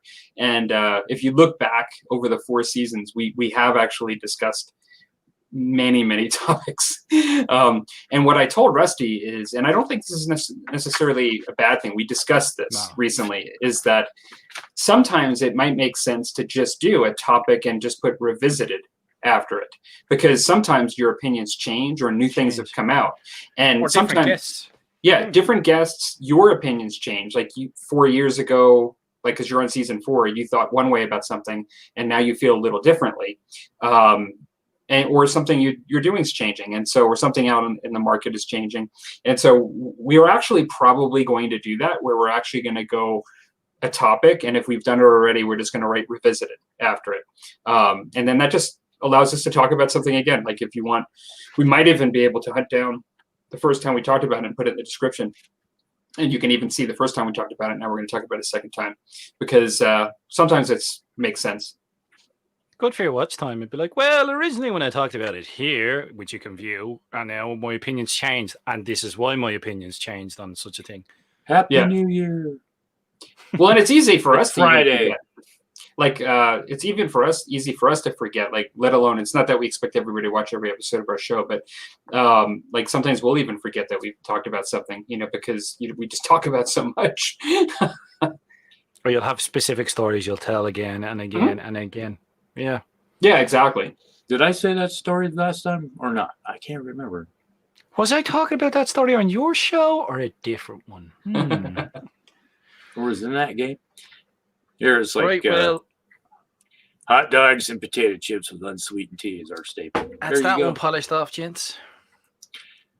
All right, laddies. I think we've reached the 3 hour and 1 minute mark, and we got I got 5 potential new topics, and I think we may have a new guest coming in, or old new guest for. Yes, I think I've at least done 100 mLs of 50% whiskey tonight. Somebody can do the calculation on that. To all the mech commanders out there, we salute you. Another warrior. Was a fill. All right. Well, on that note, guys, we'll see you in the next one. We'll see you over on Palmer's channel. And I think we'll have to talk with somebody about being a guest on our show here in the next 2 weeks over on your channel on the 12th, right?